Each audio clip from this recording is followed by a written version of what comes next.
Hello, everyone, and welcome to Through Time and Clades. My name is Joan, And I'm Albert.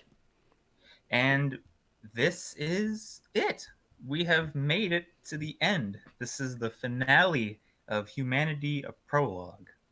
But before we kind of go into that, Albert, how have things been on your end? Oh, I've been doing all right, I suppose.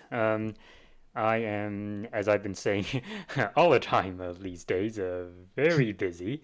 But yeah, no, I really have been. I basically pretty much been focusing entirely on just trying to get my PhD finished. So Mhm. that's been taking up most of my time, essentially, for the past few weeks or so, and especially this week. Um, So yeah, mostly stuff related to that.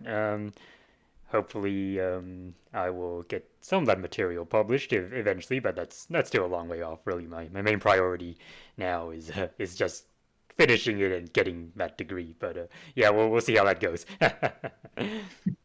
Oh, sounds good. Yeah, I mean, besides work I've been doing for the show, my sister and her husband came to visit over the weekend, Hmm, and we got to spend some good time together. It's always a treat whenever I get to see them because they're about 6 hours away in Charlotte, so it's like a day you have to plan in order to hmm, just get there, in whatever direction you're going. right. Yeah, we hung out. They came to celebrate the July 4th and all that, and um, it's been a really nice time. And on my end of things, I've just kind of been you know keeping on, helping the folks out around the house, Hmm. obsessed with Resident Evil 8 and all that kind of stuff. Nice, But otherwise, things are pretty good. wonderful. Yeah, and I mean, speaking of really good, I mean this series, wow. I honestly can't believe we're here. It's been almost a whole year since we started this journey, and I can honestly say that this has been one of the best learning experiences of recent years. I mean, it's been an absolute pleasure to be able to share all of this wonderful information with you. And I certainly intend moving forward to continue exploring the world of anthropology in various ways.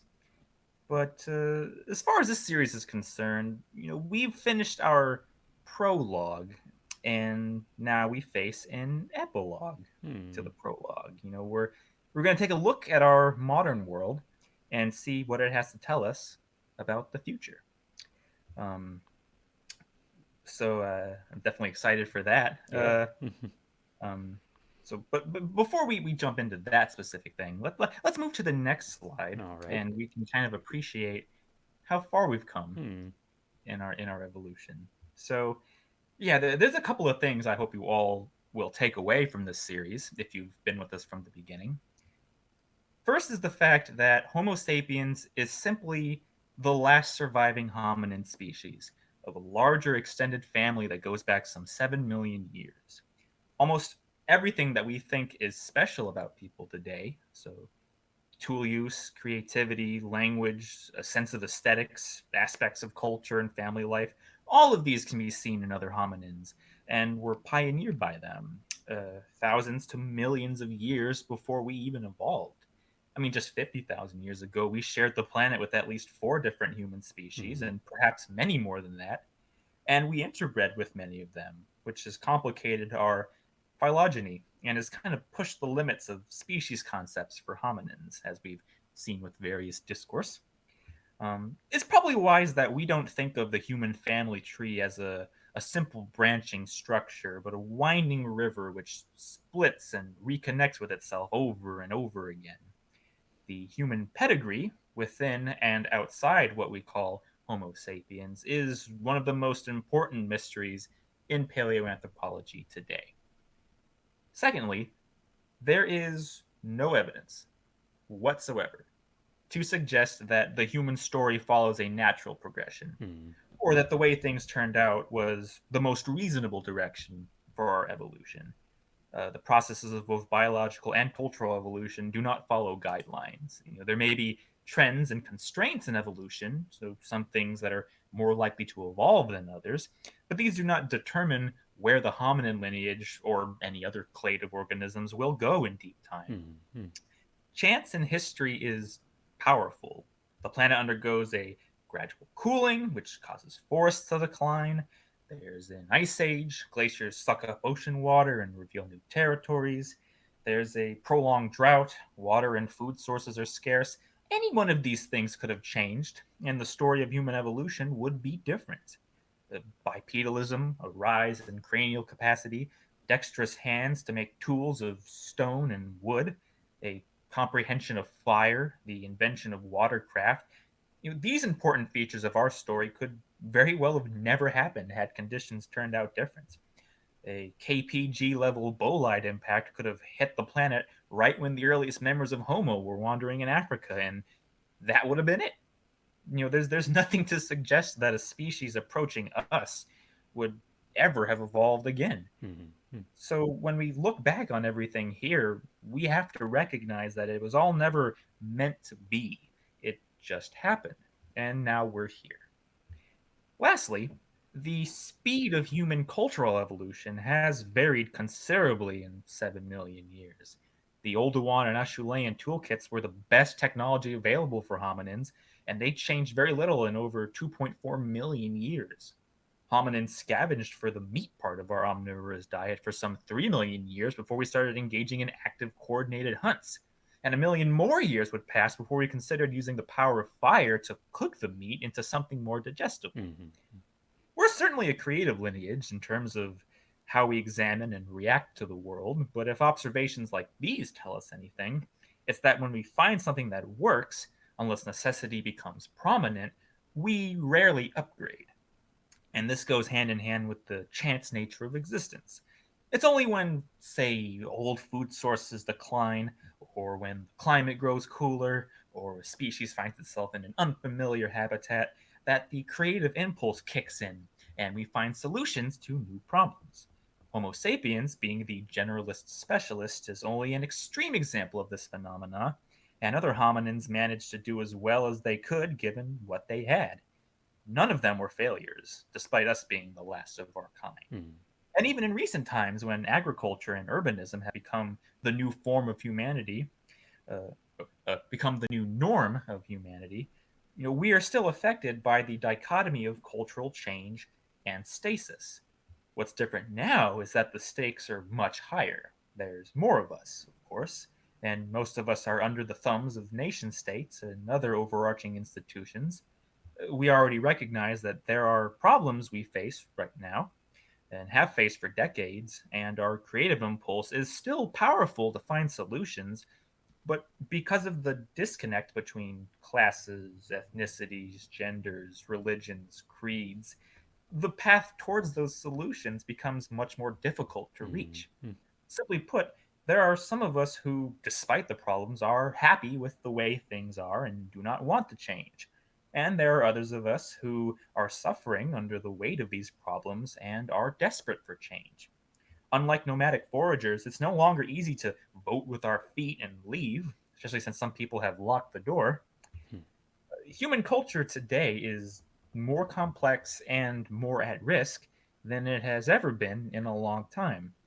So, in order to understand this position the human species finds itself in, it's important for us to take a condensed look at the past 500 years or so of modern history and see this change for ourselves. Does that sound good, Albert? Yeah. Alrighty, then let's go on to the next slide. Now, seeing as this is not a conventional world history series, we have to skip a bunch of time from where we left all the different urban societies in the last episode, but it's for a very basic reason. As far as significant changes to the human story are concerned, not a whole lot happened in the last 5,000 years beyond commonplace territorial changes and wars, in between the daily lives of foragers, pastoralists, and agriculturalists. It's not until the 1400s that different events converge to bring about what historians call the modern world. And this is where Europe comes in. For many centuries past, it was a relatively passive force on the world stage, a collection of kings and merchants fighting for power and occasionally sending people into greater Eurasia for exploration and conquest. The rest of the world saw Europe and its peoples as a curiosity at best. During the 1400s, Europe's land area had basically been spent. There was only so far the various kingdoms could expand, bordered to the east by the Ottomans and the Russians, and in terms of resources, the old growth forests had all been rapidly destroyed from what they once were, often for ideological reasons. Today, recent work shows only 1.37 million hectares of primary forest remain in Europe. And so some Europeans then looked to the oceans for help. Now, technological developments in the world of maritime travel, which had then played only a minor role in Europe's history, include new ship designs with stern post rudders and multiple sails.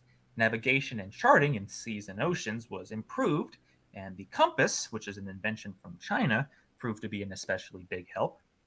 For defense and attack, Europeans began to rely on gunpowder and powerful cannons, which are also Chinese inventions, that could shoot both arrows and cannonballs, transforming the art of war.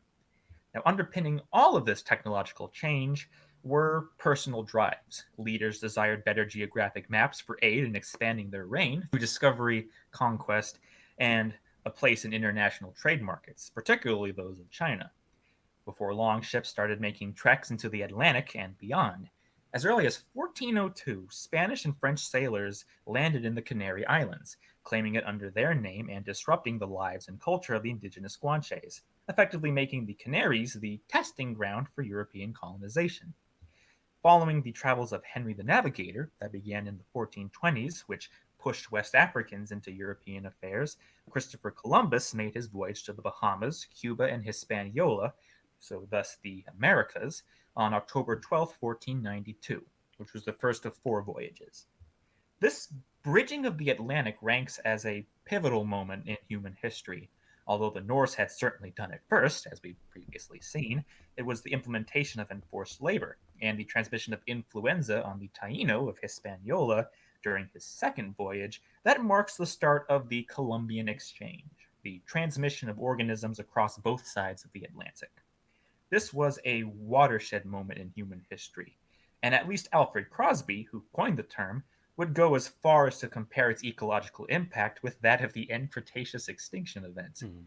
Now, while I hesitate to go that far, Mhm. the often apocalyptic nature of the Columbian Exchange should be emphasized at least. I mean, the death toll on Amerindians and their lifeways is now well known. Mhm. Even though the exact estimates have been debated, the number of people killed through disease, conquest, and displacement is in the many millions. The historian Nobel David Cook has argued that on average, 80 to 90% of the people in various regions of North and South America had been killed.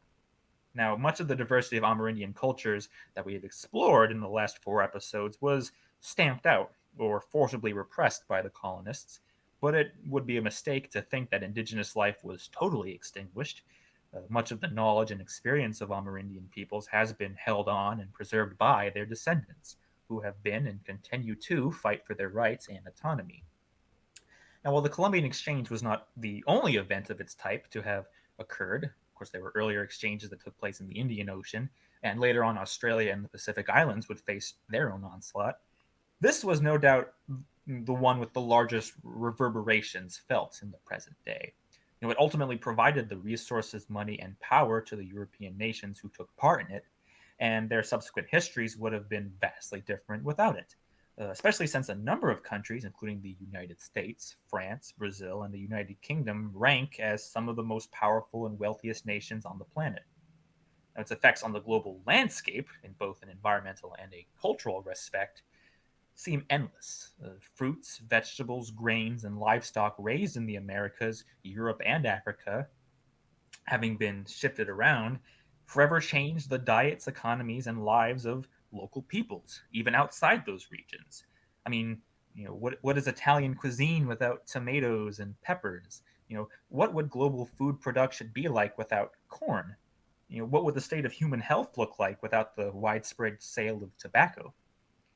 Now, one major aspect of wealth for many of the American colonies was the institution of chattel slavery. Mm.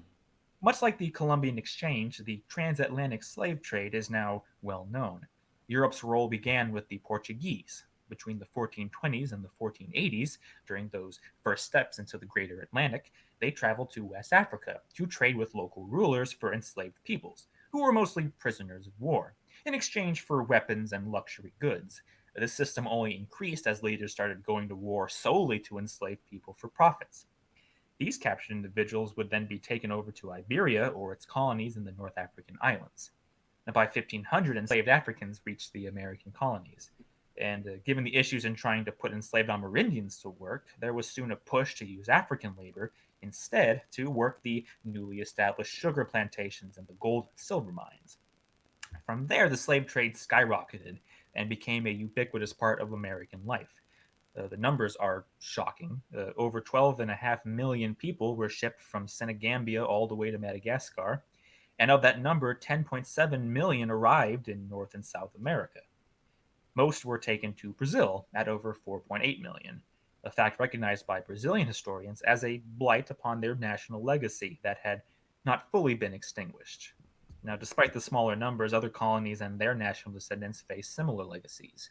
In the United States, certainly much of the discourse today is on the effect of slavery and whether it has fully been abolished. Now, the toll and effects on African soil are often neglected in popular accounts. Many ethnic groups went into decline, especially as men were more likely to be taken than women, and children were certainly not spared. If the numbers are accurate, they make up over 10% of the Africans brought to American shores. Now, the establishment of European ports along Western Africa and their encouragement of the slave trade played a role in the unweaving of African politics at the time. So, in the meantime, other cultural and technological changes in Europe would go on to play their roles in shaping human history in the modern world. What we call capitalism, as it is known today, Mm. has mostly been traced to the 15th and 16th centuries, as mercantilist systems were used to run European nations, which basically meant that greater wealth at the expense of your competitors meant power in the economic market. And that meant increasing how many exports you took in while limiting how many imports you received, which often meant controlling the trade done by citizens. So you had all sorts of monopolies popping up, franchises and the like, and soon many trade relationships from within and without were heavily restricted. Things would be run this way until the end of the 18th century, as the ease of printing paper money, the recognition of inflation as a concept, and the beginnings of industrialization began to disrupt mercantilism in Europe and the Americas, eventually giving rise to new forms of capitalism that we are familiar with today, as best described by Adam Smith in his famous 1776 book, An Inquiry into the Nature and Causes of the Wealth of Nations. In other news, although its wooden predecessor was in use in China as early as the 800s AD, the printing press proved to have a much larger impact on the world thanks to its implementation and modification in Europe in 1440 by the German Johannes Gutenberg. The immediate effects, however, shouldn't be exaggerated. Although 250 or so printing presses had been built by 1500, which had created some 27,000 books, most of those would have been owned by churches and other wealthy institutions. 90% of the European population couldn't have even read them if they wanted to, because they were illiterate. It took the printing of the Bible in local spoken languages, and not Latin, to kick off the so called printing revolution. By using vernacular text, more people could learn to read and feel justified in owning a Bible for themselves, as there was great interest in studying it. And soon, different books were published, and more people could afford them and share them with their neighbors. One estimate shows that in England, during the start of the 16th century, there were only 400 distinct titles, but by its end, the printing press had produced over 4,000 of them. With more books came more means of sharing new knowledge, which was one way that the growth of modern science in Europe was helped. New discoveries were being made about the universe and its inhabitants. All the big names you know published their findings between the 1540s and the 1680s. Copernicus with his heliocentric universe, Galileo with his observations of the planets and stars under Newton's laws of gravitation, Boyle with his work that helped to distinguish chemistry from alchemy, and Harvey with his studies of the human circulatory system, among others. Now, much of this work was famously disputed by the church authorities of the day, but it must be stressed that many of these scientists, or should we say natural philosophers, the term scientist hadn't been coined yet, were devout Christians, and they saw their work as complementing and improving their theological understanding of the world. Indeed, the sacred landscape owes as much to the so called scientific revolution as the secular landscape does. The traditions that had been in place since medieval times and beyond began to change and or disappear in myriad ways, from local superstitions to philosophy about the nature of reality. Hmm. Albert, do you have anything to add so far about this period of time? Well, I think with a subject that is so heavily studied and heavily scrutinized, like recent history, speaking relatively, um, there is of course always more that could be said. But I think you've done a pretty good job of hitting upon many of the major events that are clearly have been very influential up to present day. Sounds good. Well, alrighty then. Let's jump to the next slide then. As we move into the 1700s, we find a world that technologically was still similar to that of the earliest urban societies. Labor was still being done manually and mechanically through human hands and animal power, assisted by water wheels and other tools. So, how did the leap to modern industrialization come in? Fossil fuels, which are ultimately made from the internally pressured remains of long extinct plants and animals killed before decomposition, today provide most of the world's energy. Contrary to popular literature, the Industrial Revolution was a very gradual process Hmm. that was given a rather misleading name. It's not like humans had suddenly discovered that coal and oil existed. Societies had known about them for thousands of years. Petroleum, for example, was being used as a fuel in China over 2.3 thousand years ago, and coal used for Chinese copper smelting is about 700 years older than that. Now, the extent of industrial pollution from metallurgy in ancient and medieval times has been recorded in ice core samples from Greenland, Hmm. including high levels of copper concentrations from both the Roman Republic of 500 BC and the Song Dynasty China in 1100 AD. Now, the birth of modern industrialism occurred, of course, in Western Europe. During these 1700s, there was a rise in both the cotton and woolen cloth industries and the metal industries, a lot of which required coal for blacksmiths. This created strong commercial competition as owners sought to reduce production costs by finding new sources of energy to provide easier and quicker manufacturing. There were investments to be made in new machinery, but the invention and implementation of Thomas Savery and Thomas Newcomen's steam engine in 1712 did not come suddenly, nor was it spread out rapidly. Even in 1838, over a third of power in Great Britain came from traditional water power. First of all, the greater demand for coal arose as Europeans realized their medieval deforestation projects left land without much wood for fuel. Charcoal thus became very expensive. Coal, thankfully, was cheaper and could be found in abundance thanks to the extent of carboniferous rocks in Europe, especially Britain. Demand rose very high in the 1770s for this cheap source of fuel, which proved to be equally easy to extract as many of the mines were near the surface and close to rivers and canals where it could be shipped. Now, this extreme need, however, caused shortages, and mines started getting deeper by hundreds of feet, which sometimes meant that they would get filled up with water and become harder to pump. The steam engine then only functioned as a solution to deep water pumping for many years, but even so was not efficient enough to meet the demands of the time, especially since they needed coal to run in the first Hmm. place. Now, this is where James Watt comes in, where his collaboration with Matthew Boulton led to the refinement of the Savery and Newcomen steam engine in 1776 by adding a separate condenser in the form of a second cylinder. This made the steam engine much more equipped to deal with the problems at hand, and it was much cheaper to use, cutting down fuel use by 75%. And in time, other manufacturers sought use of the steam engine to help with their costs. Now, this is where the cotton and wool industries come in, needing machinery that could weave cloth at a faster pace than human muscle power. And thus, we can safely say that Europe of the 1780s and beyond began to become a land of nations with industrialized economies. Now, the story of petroleum oil is a little bit different and came into its own much later than that of coal. The Chinese had oil wells since the 300s AD, and the practice only made its way into Europe under serious use by the 1850s, starting with the Poles.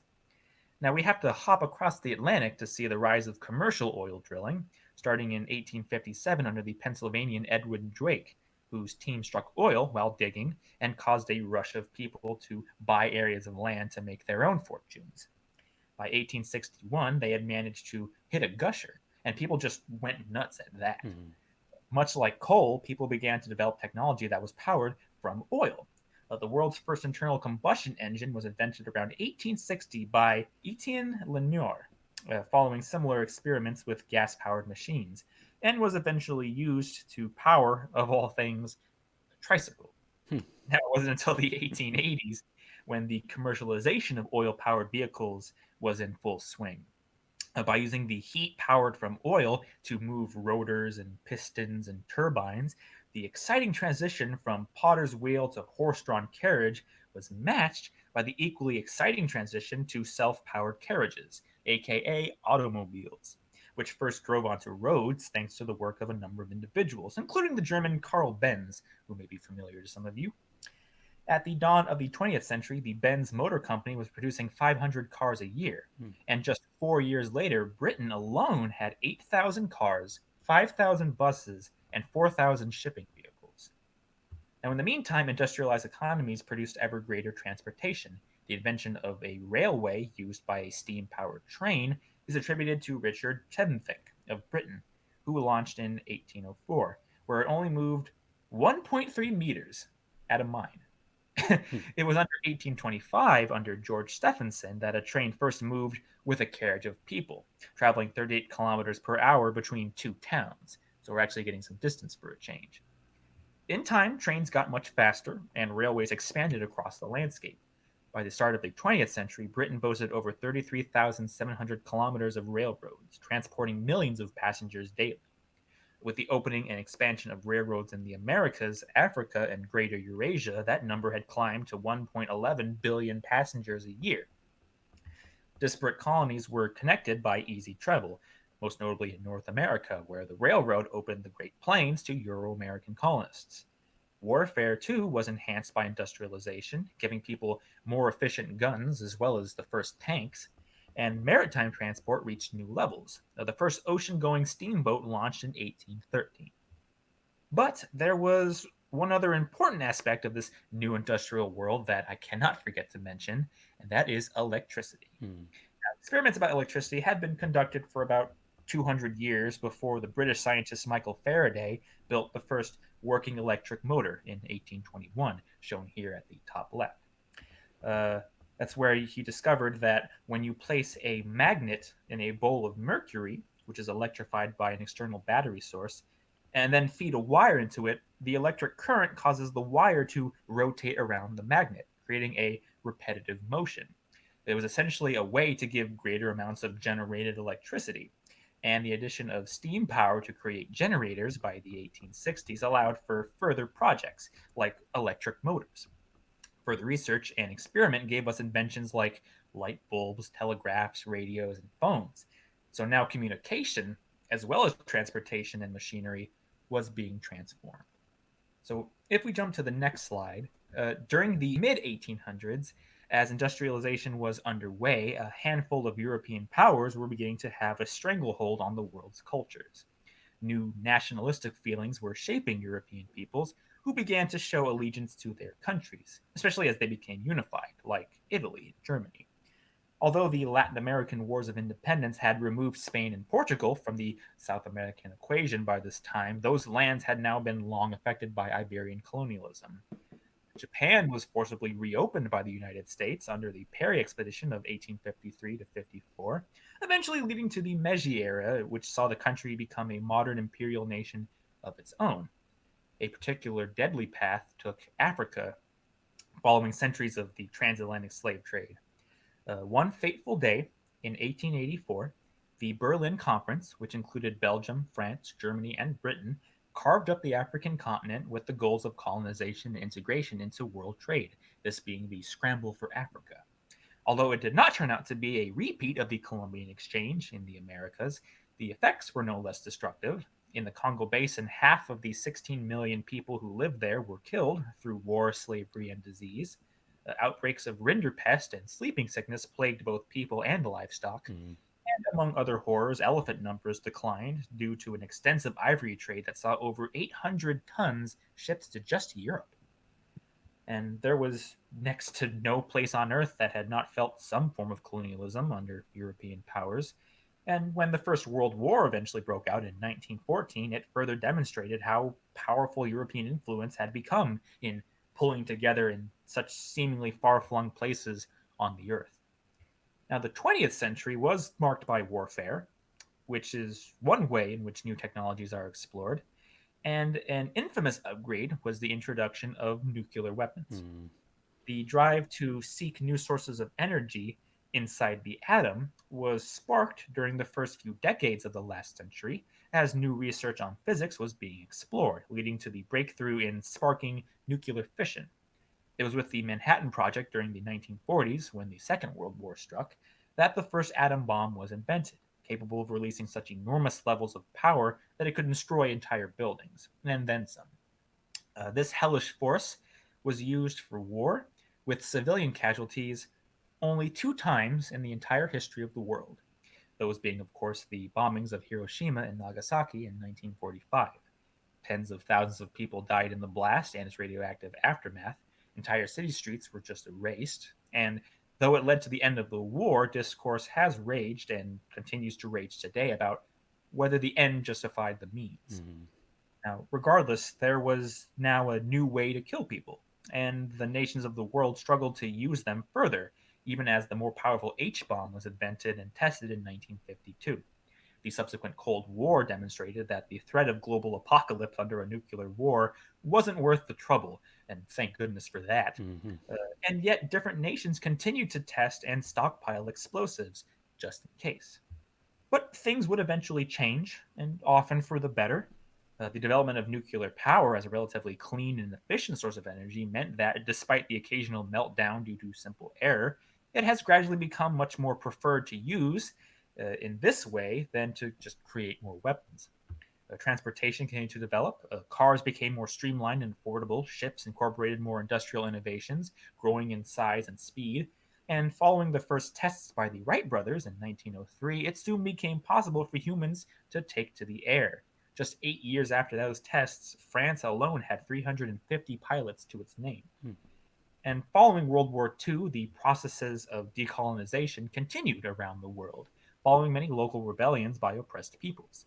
Slowly, European imperialism was chipped away. Between 1950 and 1980, nearly all of Africa was run by independent nations, and South Asia famously was partitioned and became the independent nations of India and Pakistan. However, there is a bit of an asterisk here. Africa, like Latin America, was left with a nasty legacy of colonialism, and today the hold by outside powers hasn't fully gone away. mm, India and Pakistan's path to independence was particularly bloody, and despite a fast growing economy, it is still marked by extreme poverty. mm, Of course, even without international borders, the world was run by a number of global superpowers for the last couple of decades, including the United States, Great Britain, and the Soviet Union.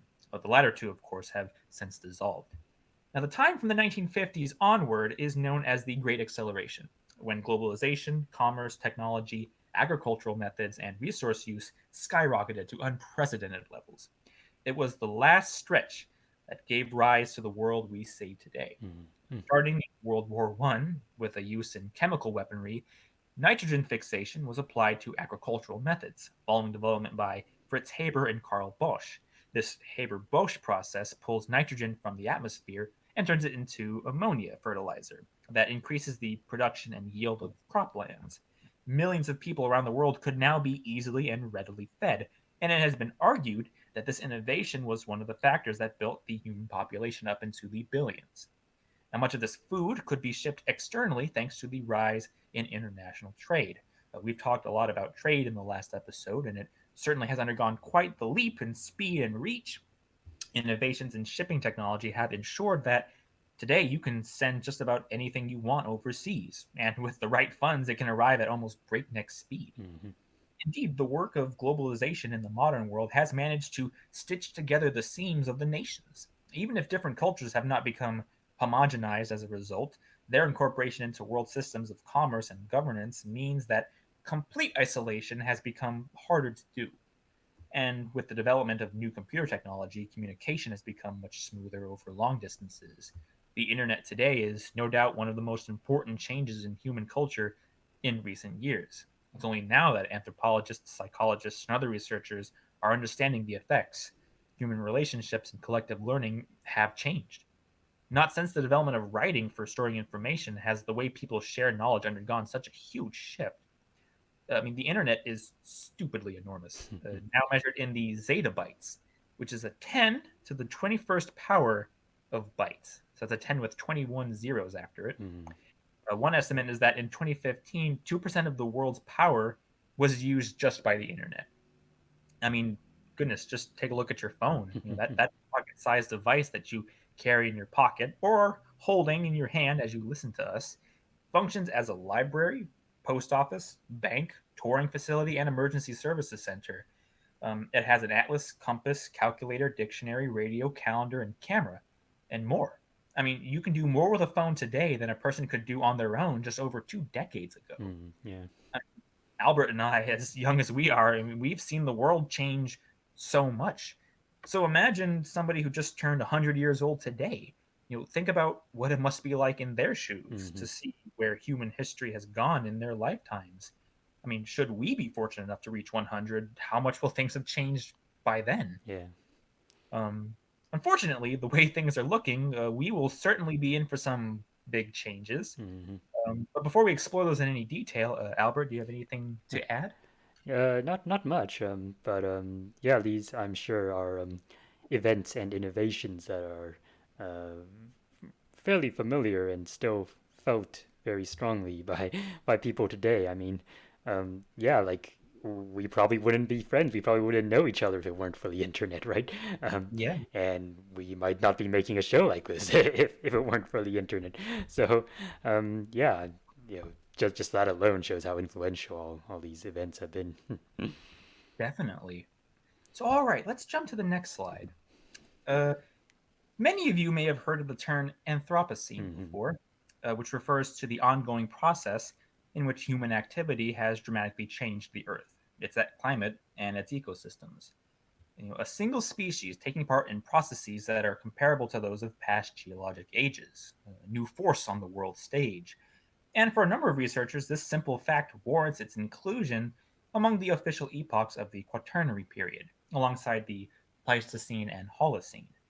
Now, while the idea of the Anthropocene has been around in various ways over the past century or so, our modern understanding, so the story goes, comes from a 1999 Earth System Science Conference in Mexico, in which geologist Paul Crutzen, who passed away earlier this year actually, uttered the phrase in response to discussions about the Holocene. Now, granted, things are much more complicated than this, and we should really look to his article in the May 2000 publication of the International Geosphere Biosphere Program, which was co written by ecologist Eugene Stormer. There, the two outline their overall ideas about the Anthropocene, in which humanity's footprint in the world, in the record of the rocks, would be felt for thousands to millions of years into the future. So the big question then is, when is the Anthropocene supposed to have started? Uh, while there have been some authors who put the dates with the rise of agriculture around Mm-hmm. 11,000 years ago, I mean, that would irresponsibly remove the Holocene epoch, which already plays an important role in distinguishing the current interglacial period. Other authors have looked for appropriate recent dates that stand out in human history. Some have placed it with the Columbian Exchange, for example, or with the start of the Industrial Revolution, which is what Crutzen and Stromer argued in their original article. And these would both be fair choices, despite the fact that their imprint in the geologic record would not be universally seen. Now, in recent years, a consensus has been emerging to place the start date in the mid 20th century, with a more exact year of 1945, or 1952, or 1964. This is associated with the emergence of global nuclear fallout from Mm-hmm. testing. This is a near universal signal that makes for an easily detectable marker in rock layers, owing to the high plutonium concentrations that are being seen around the world in recent rocks. Now, members of the Anthropocene Working Group, which formed in 2009 to study aspects of this time period, have already written a proposal to the International Commission of Stratigraphy to include the Anthropocene as an officially recognized geologic epoch as of May 2019. But there haven't been any updates on that, which I have been aware of. Hmm. Now, despite this, there is strong discourse about the Anthropocene, and many researchers are naturally skeptical in using the term for a distinct epoch. There is some slight uncertainty about whether the impact of human activity will be significantly felt for millions of years, millennia for sure, but millions? It's unclear. But these researchers are at least recognizing the importance of understanding the Anthropocene and its effects, so they prefer to see it as an event in the Earth's history rather than an epoch. In the way that the Paleocene Eocene thermal maximum was, or the PETM. This was a heavy spike in carbon emissions, likely from volcanic eruptions in the Atlantic, which increased global temperatures and made life very difficult for plants and animals. But life eventually recovered after some struggle, so it's not really used as a marker for a distinct epoch. Uh, Besides, they've argued the impact of humans on the global environment has been in play for thousands of years beyond the Holocene, as we've seen in this series. So to put a precise date on the Anthropocene is to give a false impression of sudden change. Uh, and of course, advocates have responded to this, uh, saying that it's a false impression of their proposals. They know this. A golden spike for the Anthropocene epoch acts more as a synecdoche for the progression of this intense process of alteration that started so long ago. Having heard many of the arguments for and against the Anthropocene, in my opinion, uh, I would be just fine if the ICS went ahead and made it an epoch. Just as I was fine with the new ages of the Holocene. Hmm. If it helps us better understand and give context to geologic time, I'm all for it. However, even if that does not happen, I still find that the Anthropocene does make sense as an event, as well as an epoch. In the next few slides, we're going to see how much the planet has changed in so little time. The Anthropocene is a significant process in the Earth's history. The world that humans entered and shaped at the start of the Holocene is a different world from the one we live in today. We are a part of the natural world, and we play a role in its well being just as any other organism does. But the degree to which that is playing out now is unlike anything seen in the history of life. Just the rate of change is astonishing in a geologic context. And that is where most of the worry stems from. Make it an epoch, don't make it an epoch. We need to recognize the Anthropocene as it is, whether we like it or not. Albert, I'd love to get your thoughts on this. Hmm. Yeah, so I will say that I'm very much on the side of people who would prefer not to think of it as an epoch. But yes, Sure. it obviously is a major ongoing event that will be recorded and visible in the rock record. Um, so yes, I tend to be on the side of view it as an event and less as an epoch. Um, so I guess my reasons for that, you pretty much touched on that already, but essentially, I think at this point in time we can't really say whether it will be incorporated into the rock record in such a geologically long kind of event to actually be all that useful as its own epoch. Like it might end up just being a sort of a blip. Like yes, it's similar to the PETM, or maybe maybe even shorter than that, since the PETM went on for quite a long time. Or similar to something like a mass extinction event, which we are kind of in right now, as I'm sure you'll touch on. So yeah, and we don't really make those. They are important events, but we don't really make them their own epochs. So I tend to think that if the Anthropocene does make such a signature in the rock record to last for a long enough time to be comparable to the other geologic epochs we recognize, um, I think that's something that's up to future geologists to decide on. Um, and we may not even live to see it, like as a Hmm. species, but that's up in the air. Um, So yeah, I think at this point in time, I would prefer to recognize it as an event, and maybe don't jump the gun on making it its own epoch just yet. But well, we'll see what the ICS says, and in the end, whatever they decide will be it. But that's my opinion at least.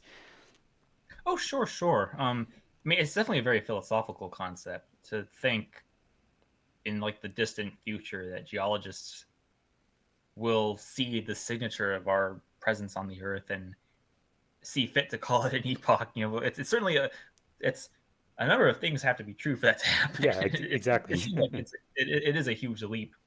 Um, but yeah, certainly. I mean, yeah, I guess yeah.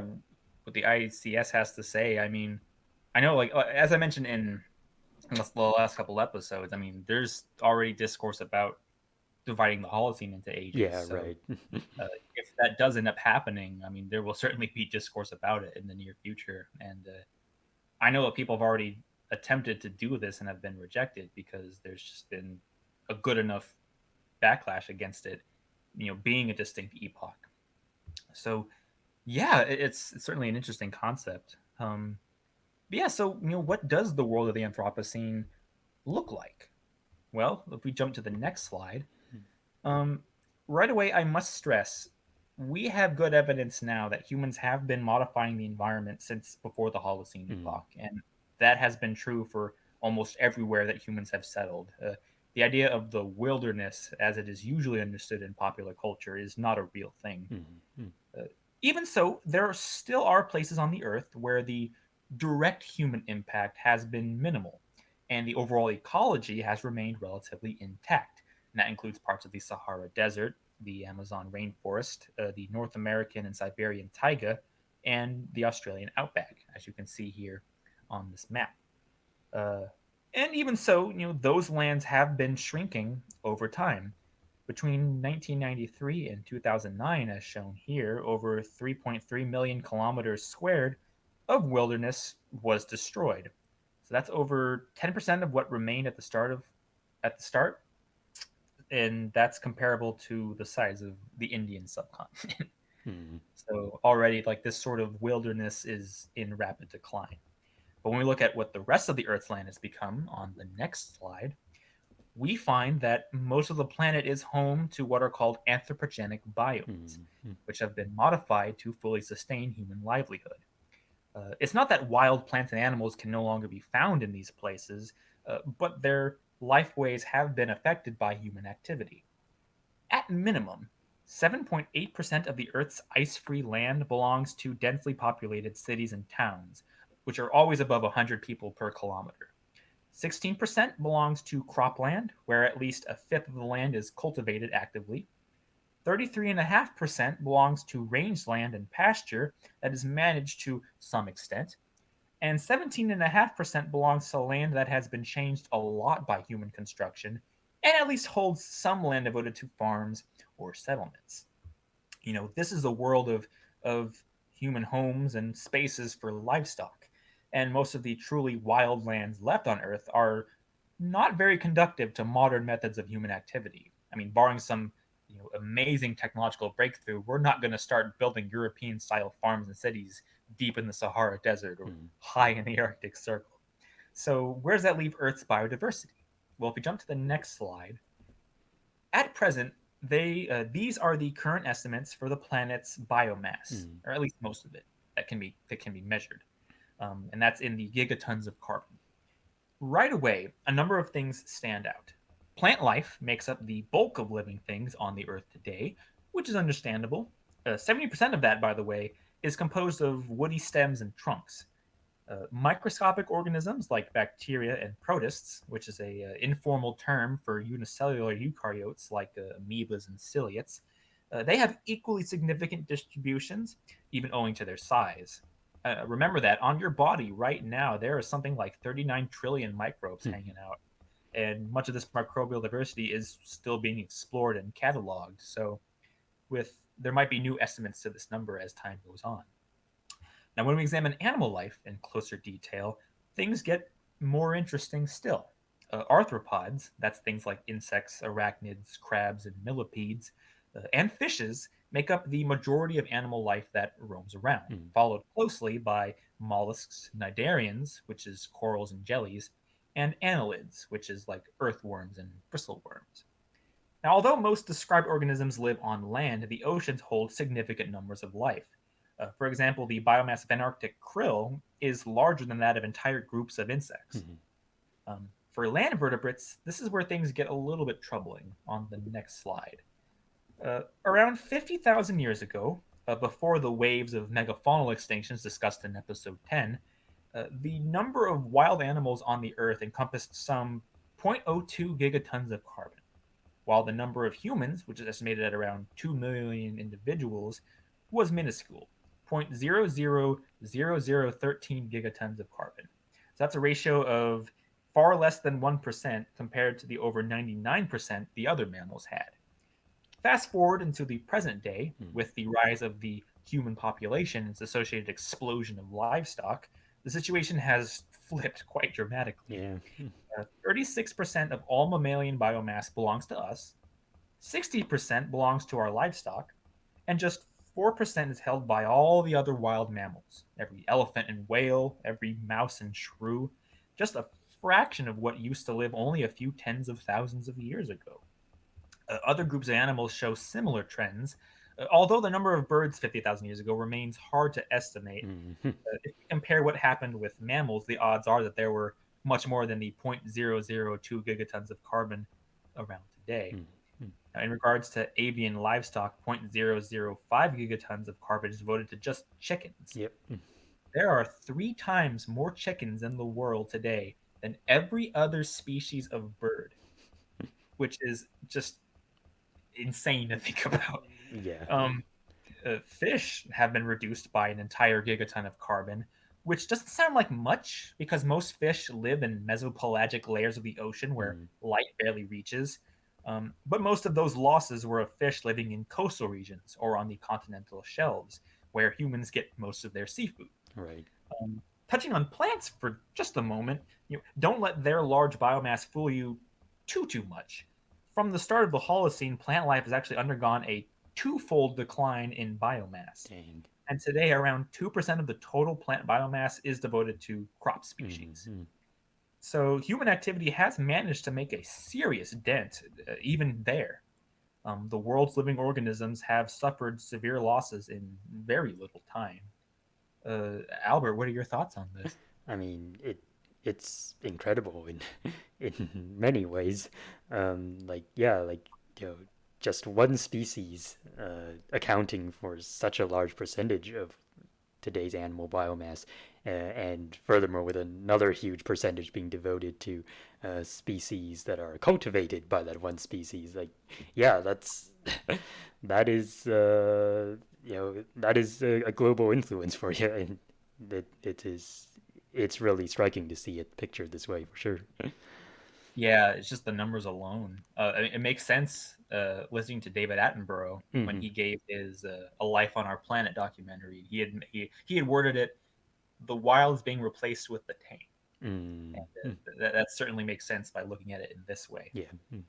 Um, and so this does bring us to an important question, as Albert you had alluded to earlier. If we go to the next slide, Mm. you know, are we in a mass extinction event right now? Mm. Now, this is not the same question as are we in a biodiversity crisis? Right. Right. Mm. I think we can tell you right now that that is true.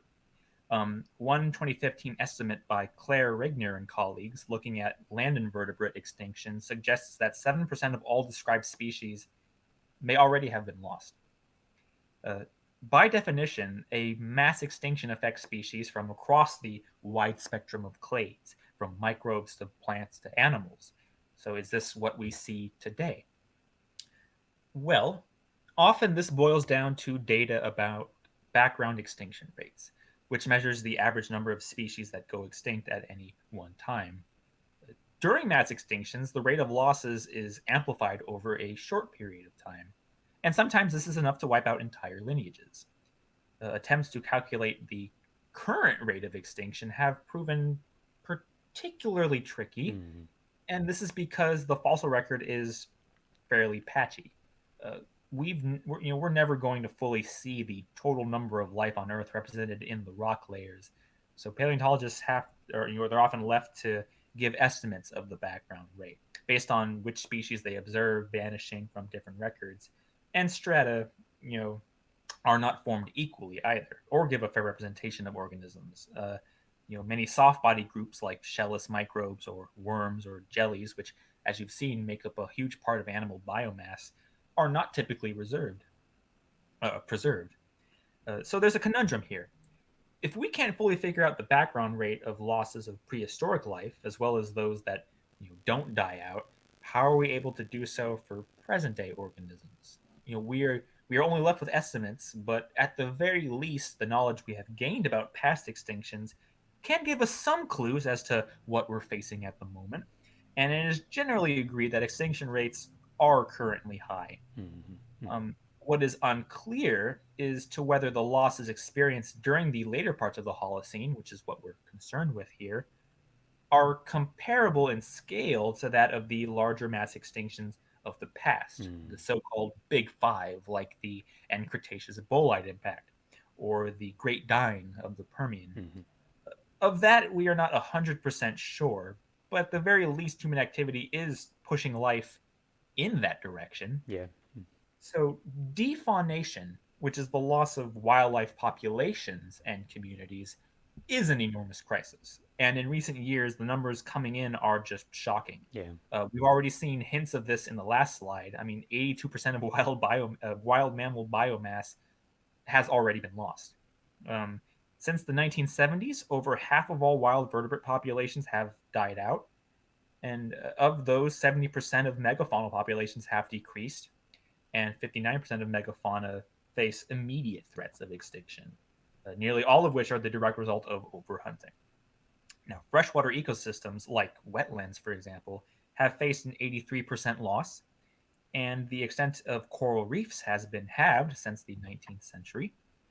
Pollinating species have faced a notable decline. In Germany alone, three-quarters of pollinating insects have been lost in the past 25 years, and in a global scope, the number of bee species actually shrunk by a quarter between 1990 and 2015.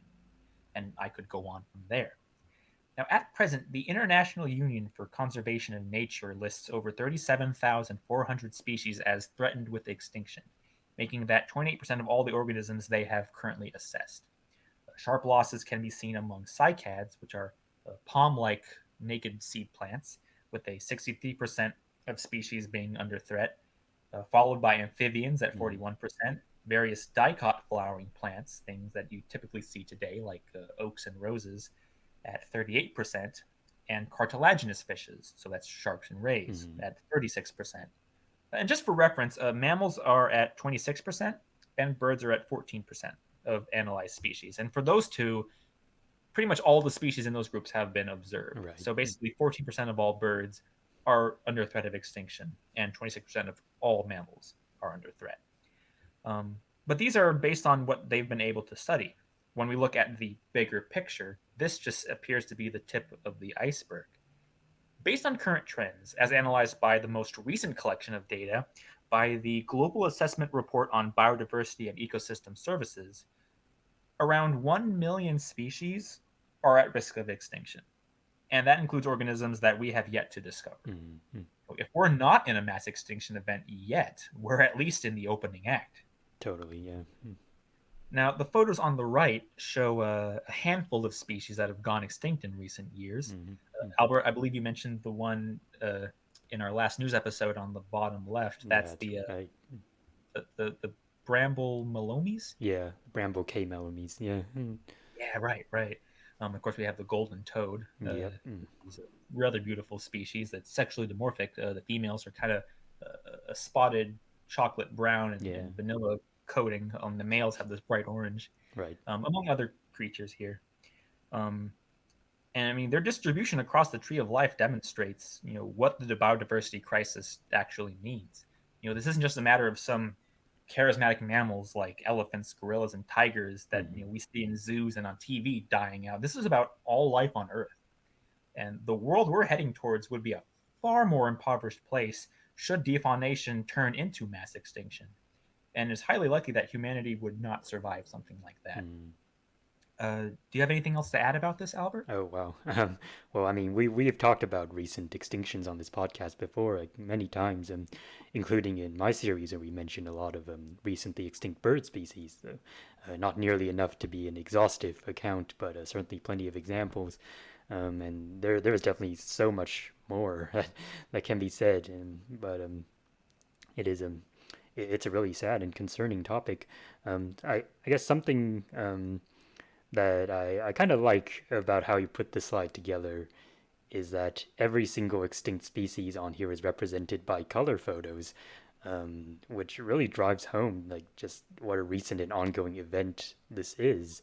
Because you know when I was a kid and reading animal books and they talk about recent extinctions, a lot of those species they are famous, but a lot of those are many of them are known perhaps only from paintings or like in terms of like our records of people actually having seen them, known from paintings or like written accounts, and maybe at best you have like black and white film or photographic records. But Mhm. no, like this stuff it is definitely still happening and is at a probably at an increasing rate, and definitely a lot of these examples you have posted here, it it is always a little surreal to see like these are animals that were alive in our lifetimes in many cases, and Mhm. not just animals but other life forms too. Um, but like they're just completely gone now. Like I remember seeing golden toads in like documentaries, for example. Yeah. Yeah, with full color footage and everything. And but yeah, no, they're completely gone. And definitely a few of these species pictured on here were only declared extinct in very recent times. Yeah, like the Australian rodent we talked about on a recent episode, the Bramble K. melames, like that was declared extinct in like well, it was last seen in 2009 and then declared extinct a few years after that.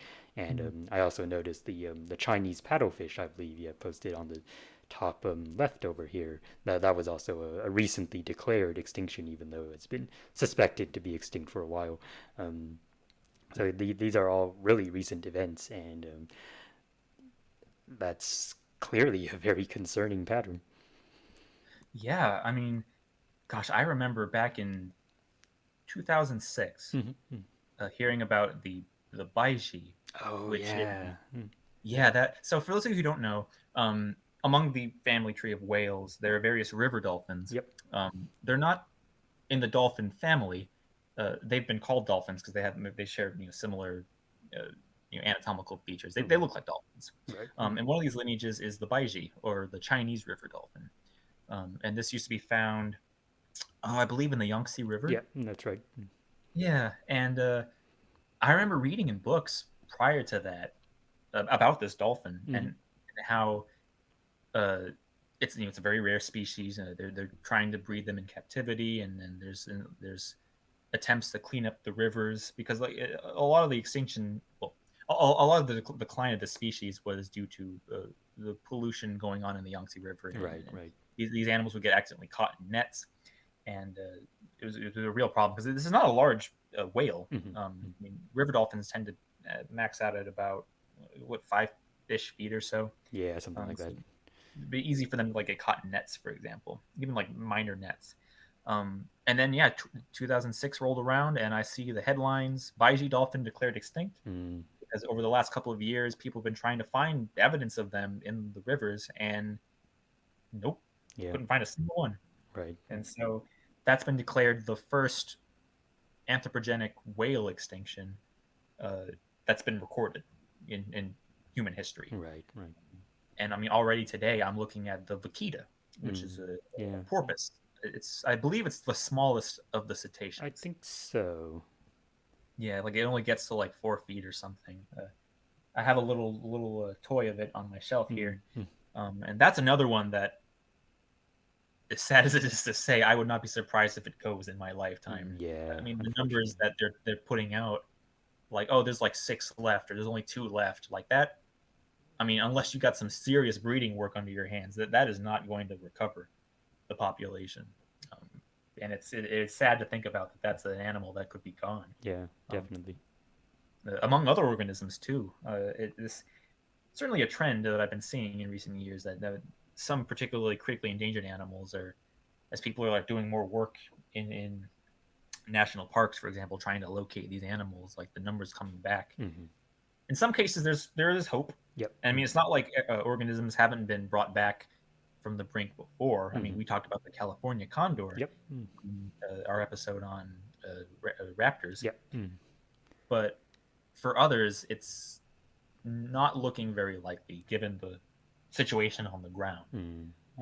So we always just have to try as much as we can. And definitely one thing that I hope more people do is, I mean, acknowledge and recognize and support zoological Yep. institutions. Mm. I mean, there's been a lot of talk about bad zoos, and there are bad zoos, but that number is going down as people are taking better care of animal life and Mm. learning how to raise exotic species. And a lot of these institutions have played a role in preventing animal extinctions. And in many cases, like if it wasn't for them, we probably would be talking about the California condor in the past tense, Absolutely. for Yeah. example. So I think it would be good to be more informed on that and try to support whatever you can. If you're at a zoo, go to the gift shop, have a wild time, and that money goes right into conservation programs. Um, it's definitely advice I could give. Mm-hmm. Yep. Mm. Um, but yeah, let's continue our survey here on the next slide. Alrighty. Um, just looking at some aspects of modern life that have contributed to the current biodiversity crisis. Mm. First, we have deforestation, of which two of the primary drivers today are logging for timber and the clearing of land for agriculture. At present, the rate of deforestation has slowed down a bit, but this is simply because these measurements take into account forest that has been replaced by monocultures, like the oil palm plantation seen Mm. in the photo on the left. You can clearly see where the natural forest is and the palm plantation. Uh, a land that is dominated by one tree species that is basically dead in biodiversity. When we look at the overall picture of ecologically intact forest being lost, we find serious losses in tree cover, mostly in tropical forests. Temperate and boreal forests had already undergone their periods of extreme deforestation in prior centuries, as we've talked about a little bit.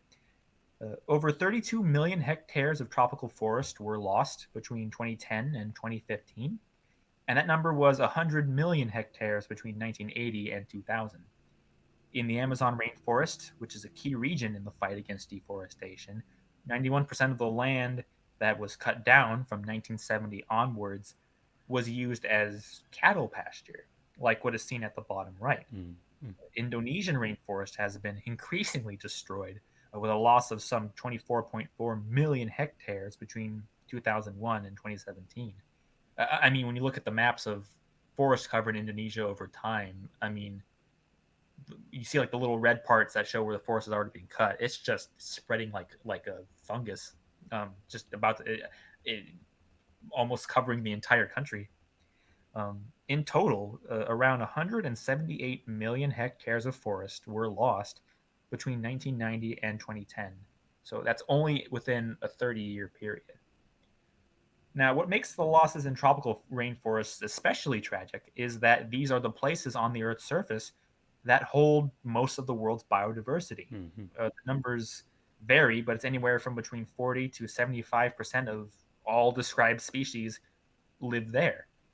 I mean, trees in general do a lot of good for the world. Mm.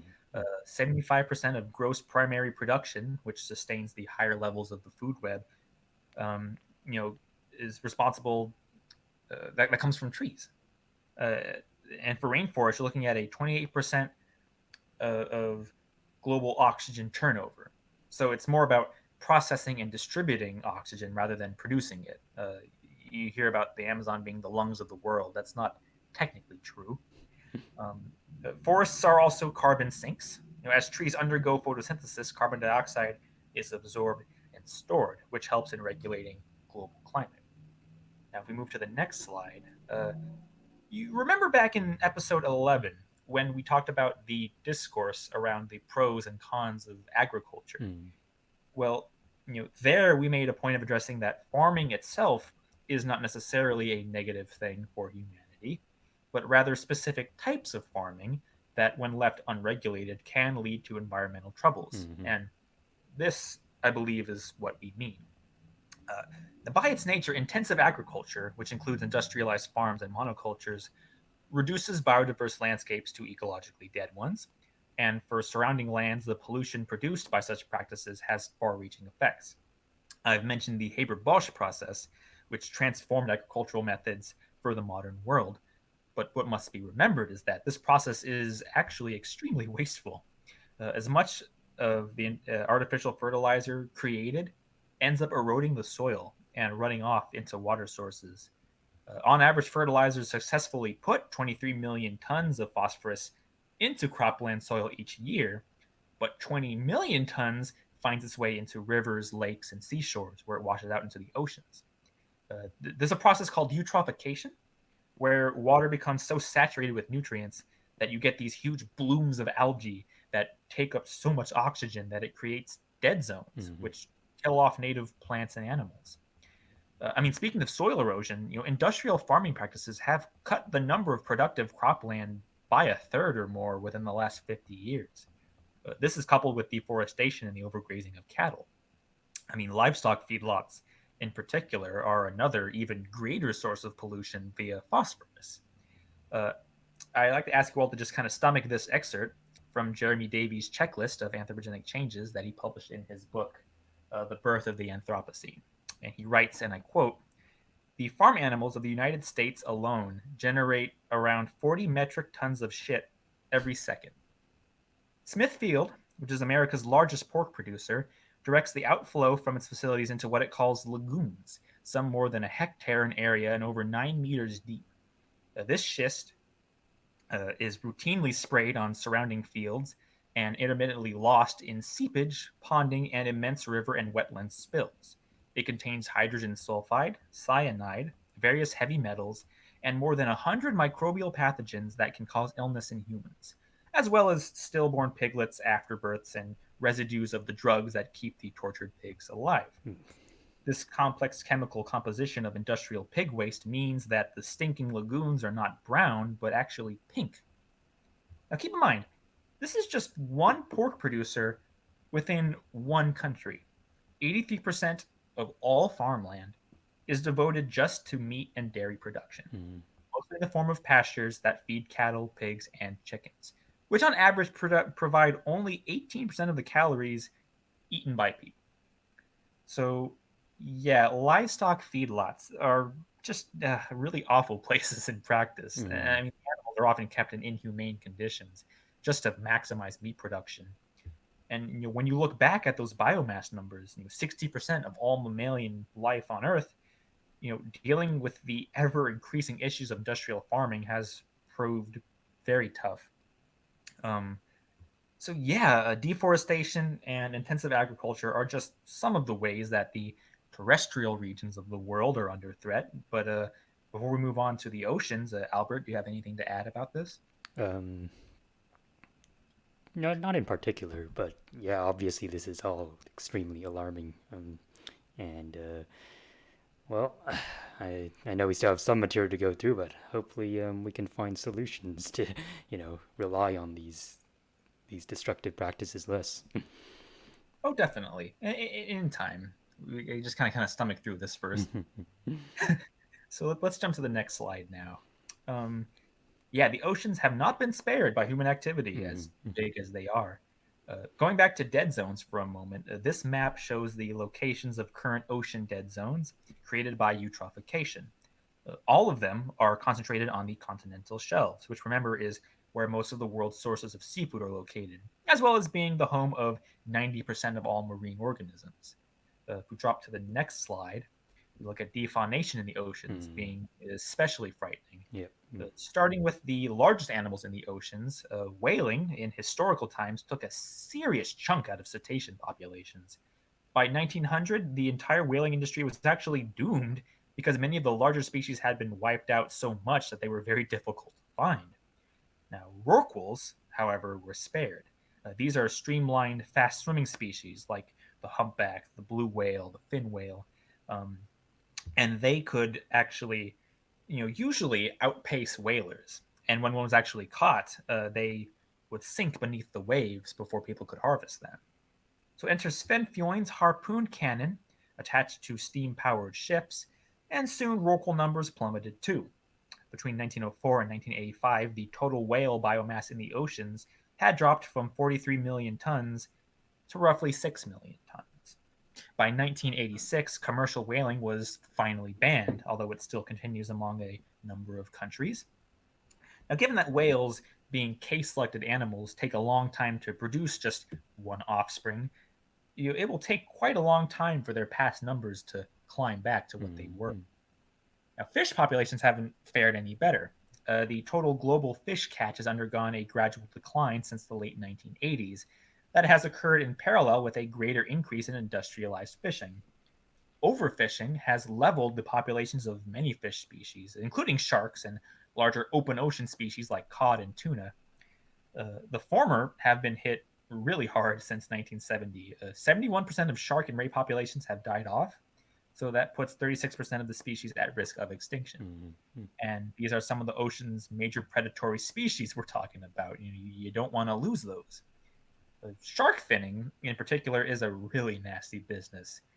The numbers coming in 73 to 100 million sharks every year get fished out of the ocean, have their fins sliced off, and are then dropped back into the water, usually still alive. Now, if overfishing, shark finning, and whaling have ruined things at the upper levels of the oceans, bottom trawling has definitely caused serious problems at the lower levels. Mm-hmm. Trawling is essentially a form of fishing. Boats drag these big nets across the ocean floor to collect bottom living fish species and other organisms, so things like squid and anchovy. And this process just rips up the seabed. It churns sediments and rearranges how nutrients flow in the ecosystem, which can also lead to dead zones. The before and after pictures at the bottom right here will tell you more than I ever could. Mm-hmm. Now, if we jump to the next slide, in regards to changes in ocean chemistry, things are looking really bad. Mm-hmm. We're going to discuss anthropogenic climate change in a moment. But before we do so, it would be good to wrap up our coverage of the oceans by seeing what global warming is doing here. So, in the last few years, coral bleaching has been in the news. During 2016, Australia's Great Barrier Reef lost 29 to 50% of its coral and was cause for alarm. So, coral animals, which are in the same clade as sea anemones and jellyfish, they form a symbiotic relationship with algae. The algae gives the coral nutrients as they photosynthesize, and the coral supplies carbon dioxide for the algae to use. So coral reefs tend to exist in warm waters, but if things get too hot, the algae vacate the coral, Mm-hmm. which causes the corals to die from starvation. The algae, incidentally, also provide corals with their abundantly beautiful colors. So when the algae goes away, the coral turns bright white, so it bleaches. And you can see where this is going. The oceans have begun to get warmer, and just a 1 degree Celsius increase in temperatures is enough to produce coral bleaching. And just like the rainforests, coral reefs are important sources of marine biodiversity. Around 25% of all ocean life lives here. And if a reef gets bleached and dies, most of these animals will have nowhere else to go. Now, the warming of the oceans is also leading to acidification, as the water's pH levels are dropping due to excess carbon dioxide being absorbed from the atmosphere. Acidic water is very dangerous for shelled organisms, Mm-hmm. things like crustaceans, clams, and gastropods, so that's snails and slugs, because it becomes very difficult to produce calcium carbonate shells. So you get things like this poor snail in the photo to the left, whose shell has basically been dissolved in the Mm-hmm. water. And corals can also get affected by this too. So you're looking at a major defaunation of marine vertebrates, ocean dead zones where there's little oxygen for anything to survive, coral bleaching, which destroys vital habitats for much of the ocean's biodiversity, and ocean acidification, which threatens to dissolve the world's shell bearing animals and microbes. On top of other things, I haven't had time to mention the plastic situation, Oh, which yeah. is a particularly nasty one. But even if you live nowhere near the ocean, you and every other person on Earth depends on it. Yeah. And given the anthropogenic nature of these terrible changes, as much effort needs to be placed in restoring and protecting ocean habitats as is needed on the land. Albert, do you have anything to add about the oceans? Um, Not too much that you haven't already covered. Yeah, no, this is obviously is also a very urgent issue, very urgent issues even. So yeah, that's. But I'm sure the big one is still to come, isn't it? Oh yeah, that's on the next slide actually. Yeah. Um, so yeah, coupled with the biodiversity crisis, this is the major environmental issue of our time. Mm-hmm. Now, I know this is a particularly touchy subject for some folks, and a lot of media has downplayed or misinterpreted the evidence. So, for at least a little bit, let's break all of this down. So, the link between carbon dioxide and its role in global climate was being studied as early as the 1850s, with scientists like Eunice Newton Foote and John Tyndall. In 1896, Svante Arrhenius did the calculations to see how much CO2 could be released into the atmosphere to generate warming through its role as a greenhouse gas. Arrhenius wrote that the excess emissions caused by the burning of fossil fuels he was witnessing in his time were of a caliber to cause climate change. But it wasn't until the 1950s that Hans Suess and colleagues provided actual evidence that CO2 levels were increasing after all. And ever since the Keeling curve, named after Charles Keeling, who was one of Suess's colleagues, this has recorded average global CO2 concentrations over a period of time. The chart at the right is just that, superimposed with later research on past climates, which helps put things into context. So things that are recorded from polar ice cores or tree rings or deep sea cores. And the jump in CO2 is quite jarring. So you see, there's a steady trickle following the Industrial Revolution, and then as fossil fuel burning amped up in the 1950s with the rise of new industries, the levels just dramatically increased, and it kind of gives you this hockey stick look, as it's sometimes Mm-hmm. called. Now, climate change today is anthropogenic, and we know this because scientists have been able to check every variable that has impacted climate in the past. It's not the sun. Measurements of solar activity over the past 60 years have actually been going in decline in energy while the Earth's temperatures have risen. So it's especially not a solar system thing. I shit you not. I have heard arguments, even from one of my college professors, that, well, all the planets have been getting warmer too, so maybe it's not us. Oh, jeez. Now, we do not have enough data on the climate histories of the planets to make these statements. This is usually a misinterpretation of the data from NASA and Mm. other organizations. Uh, and some planets have actually yet to complete their orbits since satellites started taking data. So there's all kinds of variables that affect the climate, of the planets. Orbital and rotational speed, direction from the sun. It's all very complicated. Right. So those are very, very poor arguments that go absolutely nowhere. Uh, so actually, staying on the Earth, we know it's not volcanic activity, even though prehistoric climate changes have been dramatically affected by eruptions. We've been able to measure the rate of volcanic CO2 emissions in modern times, and that number is quite low to match the CO2 rise that's actually been observed.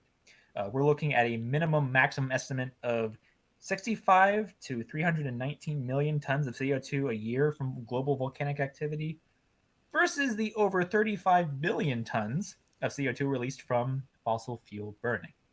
And to make things especially clear, we can just look at the types or isotopes of carbon increasing in the air and track where it comes from. So you have carbon 14, which is radioactive and derived from cosmic rays that act on nitrogen in the atmosphere. The amounts in the air are actually very sparse, and it usually decays after 40,000 years or so. So that's not really a concern to us. Then there's carbon 13, which makes up 1% of the carbon content on the planet, which usually derives from volcanic activity, but it can come from other sources.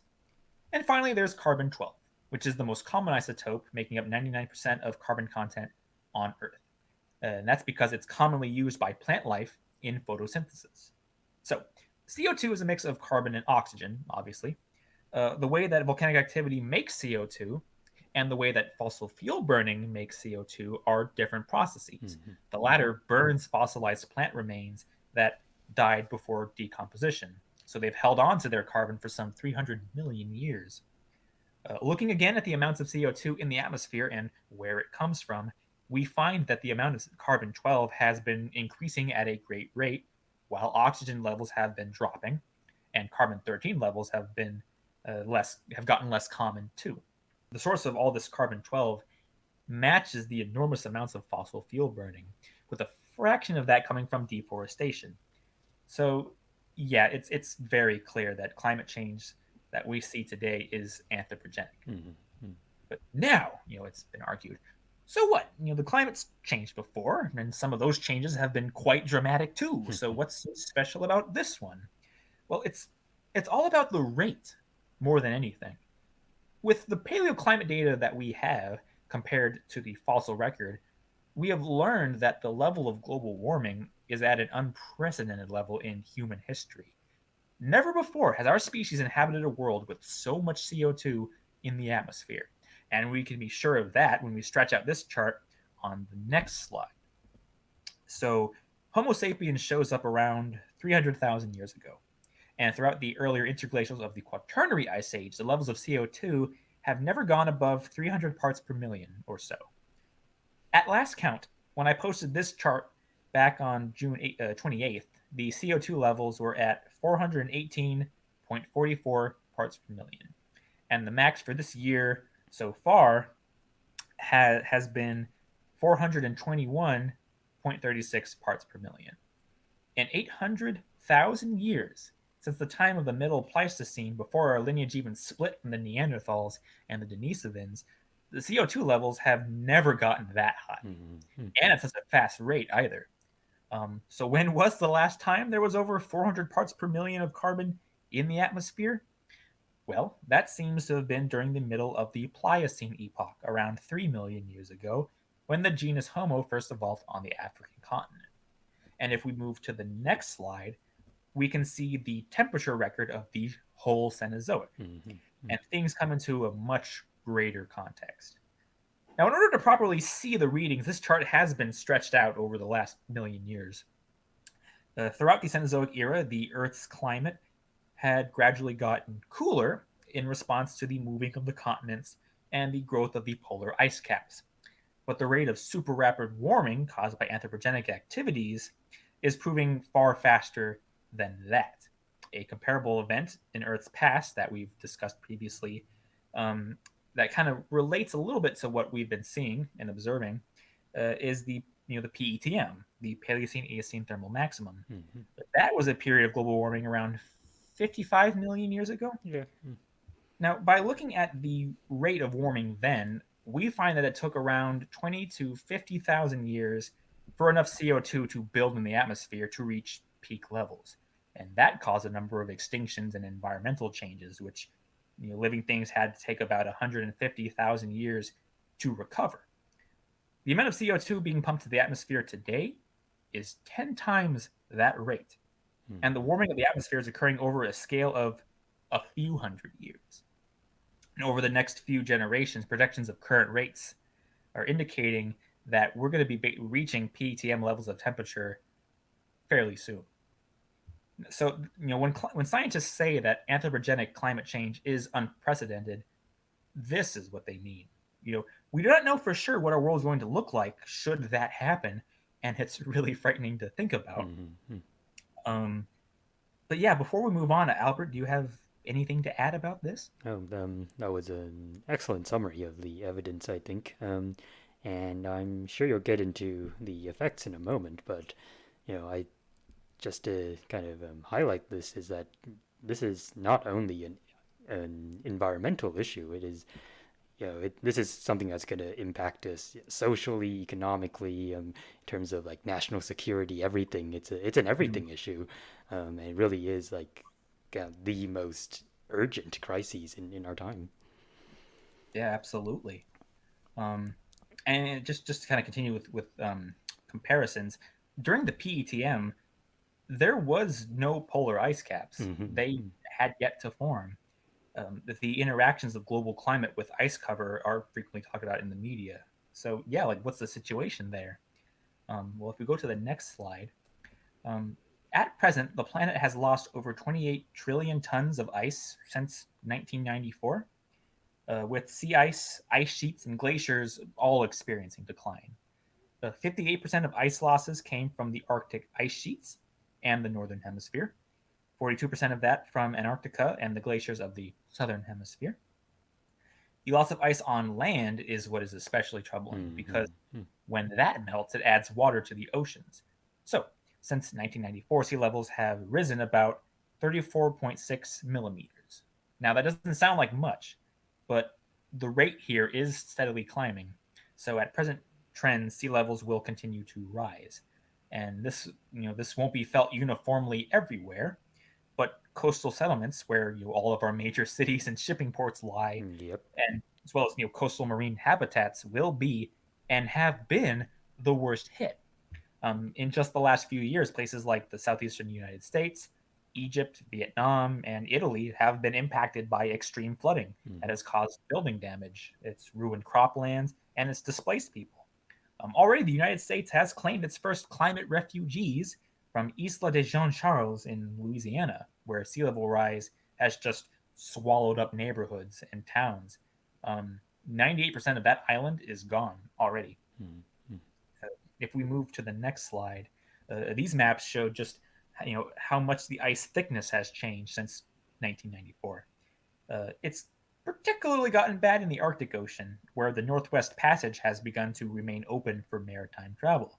So, of course, different countries are already trying to send shipping boats through there to take advantage of that. The Western Arctic ice sheet has been in the news recently due to concerns that its collapse is due within the next few hundred years. Mm-hmm. And that would be very bad for us. Meltwater lakes are actually forming under it right now, and that can further help push ice into the oceans. Um, it's a matter of positive feedback loops Yep. that's very troubling with this. Polar ice plays a role in reflecting the sun's heat. This is what we call albedo. But as ice melts, that bright surface is replaced with dark ocean water, which absorbs more heat. With the heating of the oceans, this contributes to ice melting, which causes more loss of albedo and so on. Speaking of ice melting, Arctic permafrost is melting too. This is the frozen rock and soil layers that can reach kilometers underground in the northern regions of the world, mostly in Siberia and North America. These layers are also stores of greenhouse gases because the intense cold prevents decomposition of any plants that happen to get frozen under there. But with the warming temperatures, melting has begun to expose the organic matter in the ground, rot it, and thus release more carbon into the atmosphere in the form of methane, which also acts as a particularly strong greenhouse gas. Mm-hmm. At the moment, methane emissions are not as high as CO2 emissions, with most of the direct anthropogenic release coming from industrial agriculture. But the side effects of permafrost melting will only add to that Yep. and increase global temperatures. So it's like a two-punch combo with CO2. Albert, do you have anything to add about global ice cover? Oh, yeah, I guess just to clarify that term, positive feedback loop, because I think, when people hear the word positive, I think a lot of people might automatically associate that with a good thing. Oh, But right. yeah, but positive feedback loop does not necessarily mean it's a good thing, and in this case, it's not. Yeah, what it means is that it's a series of effects that enhances, um, you know, the um, the effect of something. So in this case, that means that the loss of sea ice is going to get worse and worse due to this essentially a series of domino effects that continues to make the effect more intense. So that's what we mean by a positive feedback loop. And the reverse, a negative feedback loop, is basically a series of events that causes an effect to become more reduced in its intensity, and so that's what that refers to. So they don't necessarily mean that they're inherently positive or negative effects in terms of in terms of being good or bad. And in this case, this positive feedback loop is a very bad thing for us. Definitely. Well, good clarification. Thank you for that. Um, let's jump to the next slide now. And then, of course, there's the effects of anthropogenic climate change on weather. Now, given the scale of the Earth, the impact of global warming on weather patterns has not been uniform. In some places of the world, the trend has been greater levels of heat. Records indicate that droughts and heat waves have increased in number and intensity, and the desertification of dryland habitats makes these occurrences all the more difficult. Something like a billion people are under threat in these regions. But as we've seen, In the news lately, heat waves are affecting colder areas too. Mm. Throughout Western North America, temperatures have climbed so much Ugh, that yeah. infrastructure is breaking because the roads and structures were historically built to deal with cool climates, not hot ones. On June 29th, in particular, Canada broke its highest temperature record at 49.6 degrees Celsius, which I can tell you from the people I follow on Twitter, that day just sucked. Ugh. And it's going to get hotter from there. Western North America, as well as the Amazon basin, Australia, and other parts of the world, have begun to experience heat in the form of massive wildfires. The warming temperatures have kept forest brush dry for extended periods of time, meaning that any wildfires that become sparked have the potential to last for longer and burn much more intensely than before. And researchers have clarified that this is a side effect of anthropogenic warming. On the wetter side of things, a warming climate creates an atmosphere with more moisture. So, in places where it rains or snows often, now the frequency and intensity of those weather events grows too. The massive blizzards of the past few years, like the one that struck in 2016 in the US, have been linked to anthropogenic warming. The correlation between climate change and tropical cyclones, so that's hurricanes and typhoons, has proven trickier to study. It's actually unclear whether the warming climate is causing cyclones to decrease in frequency from year to year, but observations indicate that there has been an increase in powerful, deadly Mm. storms. Mm. I mean, over my lifetime, I've witnessed the scale of destruction from hurricanes. Katrina, Sandy, Maria, Yep. Dorian. Mm. Just hundreds of billions of dollars in damages and thousands of people dead. Um, so yeah, things are not looking good here. Mm. Mm. And the increasing frequency of heat waves, terrible snowstorms, wildfires, and intense tropical cyclones that we've seen in the last few decades are pretty much preamble for what we might expect in the future, Yeah. especially in the next couple of years. So, yeah, welcome to the Anthropocene. The biodiversity crisis, the anthropogenic climate change. These are no longer things to worry about in the future. Right. This is the world today. This is the new normal for the planet Earth. And that's another meaning for what the Anthropocene represents. Um, but there is a catch to all of this. Mm. But before we analyze that, do you have any comments on climate change and the weather, or just the Anthropocene in general before we move on? Oh, not much, but I guess just a few anecdotal accounts. I guess like I might have mentioned this on the show before, but I lived in Vancouver, Canada, for a short time, and yeah, I gotta say, gosh, I can't really imagine it being that hot there. Yeah, that's the recent heat waves. They've definitely been really alarming. Um, and I mean, over here in the UK, in the past few years, we've gotten some pretty intense heat waves. Now, not quite up to like over 40 degrees bad, but um, it's still been pretty bad time for us because the buildings here were not built with such high temperatures in mind. So even like a relatively moderate heat wave, what would be considered a pretty moderate heat wave in other areas, they can make the indoors really unbearable. And yeah, we're gonna see more of that in the future, which is definitely worrying. Oh yeah, for sure. Just thinking about like my weather experiences here, Mhm. um, I can definitely feel the change in the air over the past couple of years of my life here in North Carolina. I remember growing up when snow days were almost guaranteed, Mm. and now, given the current climate situation in the southeastern U.S., I haven't experienced a major snow day here that lasted more than a couple hours in a long time. Mhm. Mm. Uh, it just kind of comes and goes, and then when the summer hits, it just gets stupidly hot, and I don't want to do anything. Right, right. um, so yeah, it's just, and I just feel for people too. The bushfires Mhm. Mm. in the news and have just been on my mind a lot lately Right, right. because it's a human issue and it's a wildlife issue too Yeah, because definitely. a lot of the forests in Australia are they contain endemic species, and if those are burned out, there's not exactly anywhere else we can go and find these organisms, Mhm. Mm. much less nowhere else for them to go. So just seeing like the efforts of people who've been rescuing all these different plants and animals, major props. And also just seeing the destruction too of people's homes is just is Yeah. sad. Yeah, It's absolutely. Um, um I guess one more thing we should probably mention is kind of the distinction between weather and climate, right? Um, oh yeah, definitely. yeah. Because climate describes like long-term patterns and trends in um, in the climate, like whether whereas weather describes kind of individual climate events. So like what is the weather like today is like a weather event, but when we talk about climate change, we're talking about like long term. Broad scale patterns. So a fairly kind of common kind of I guess objection to climate change, to anthropogenic climate change, is people say, oh, it snowed the other day, so that must mean that climate change, global warming is not happening. But yeah, that is of course a flawed argument, because saying that the climate is warming is not saying that it's never going to snow ever again.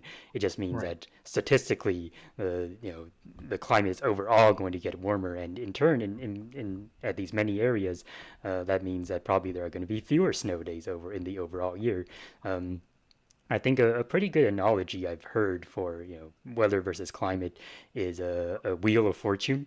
So on the wheel of fortune, you have all these different slices of the different possibilities of what, let's say in this case, what the weather could be on any given day. Um, and what climate change is doing is that it is basically widening some of those slices and narrowing others.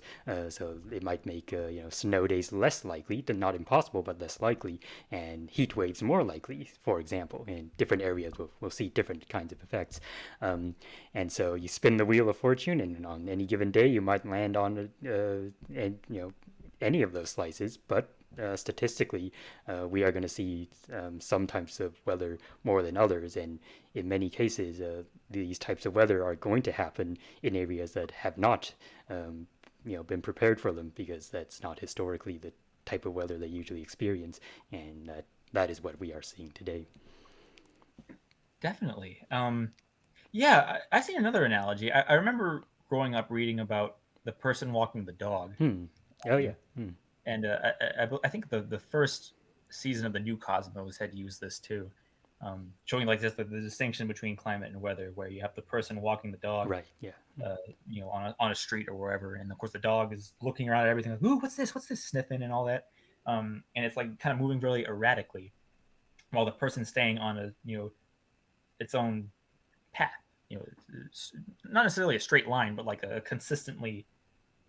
Mm-hmm. And so like when you see like charts, for example, showing the, like the Keeling curve, that's you're seeing like the trends overall of like the average climate increasing over time, and like the margins of error being all the different weather events that come and go and add to the same sort of uh, trend, Mm-hmm. if that makes sense. But yeah, like I mean, if anything, like go on YouTube and look up climate change, person walking dog, or man walking dog, whatever, and you'll see what I'm talking about.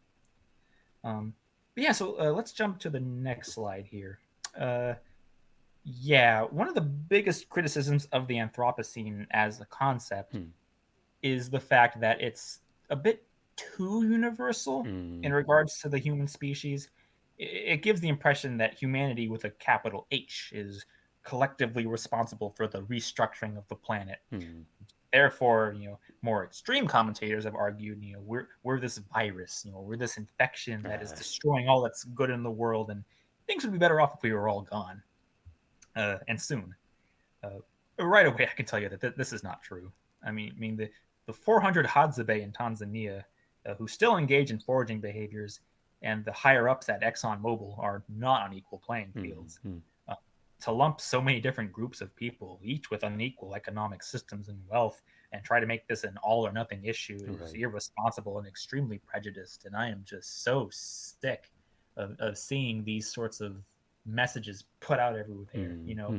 Look what we have done to the planet. Right. Oh, the humanity. It's like, no, no. Um, I mean, the Anthropocene was underpinned by modern industrialization, and it's when we look at the actual numbers, do we see that very clearly. So there was one 2020 study by anthropologist Jason Hickel that quantified national responsibility based on CO2 emissions. And he found that while the largest annual territorial CO2 emissions stemmed from China at 29% of the total, the United States at 15%, the EU at 10%, followed by India, Russia, and Japan, the cumulative territorial CO2 emissions since 1850 have been by the United States Mm. at 26%, followed by the EU at 23%, China at 12%, and then Russia, Japan, India, and so on. The global north was responsible for 92% of excess global CO2 emissions, while the global south, and here this means most of Latin America, Africa, the Middle East, and Eastern Eurasia, was only at 8%. And this makes sense. The countries in the global north were the first to undergo modern industrialization, so they've had the time to build up their emissions Mm. compared to everywhere else. Now, an earlier 2018 study by Jonathan Potts and colleagues gives the same impression but with an added horrifying detail. The maps on the right are cartograms, in which measurements by country are distorted to match overall proportions. And the data shows that countries in the global north have produced the most CO2 emissions. And here this is from 1950 compared to the global south, where more people have died due to climate change related deaths like extreme droughts and storms. And I think charts like this bring home the point perfectly. The people who are suffering under anthropogenic climate change are the least responsible overall Mm. for Mm. the rise in temperatures, Right. which has mostly been a response from carbon emissions in industrialized northern nations. Now, when breaking that down, here's where things get admittedly political, as if climate change isn't already a political issue, as we explained.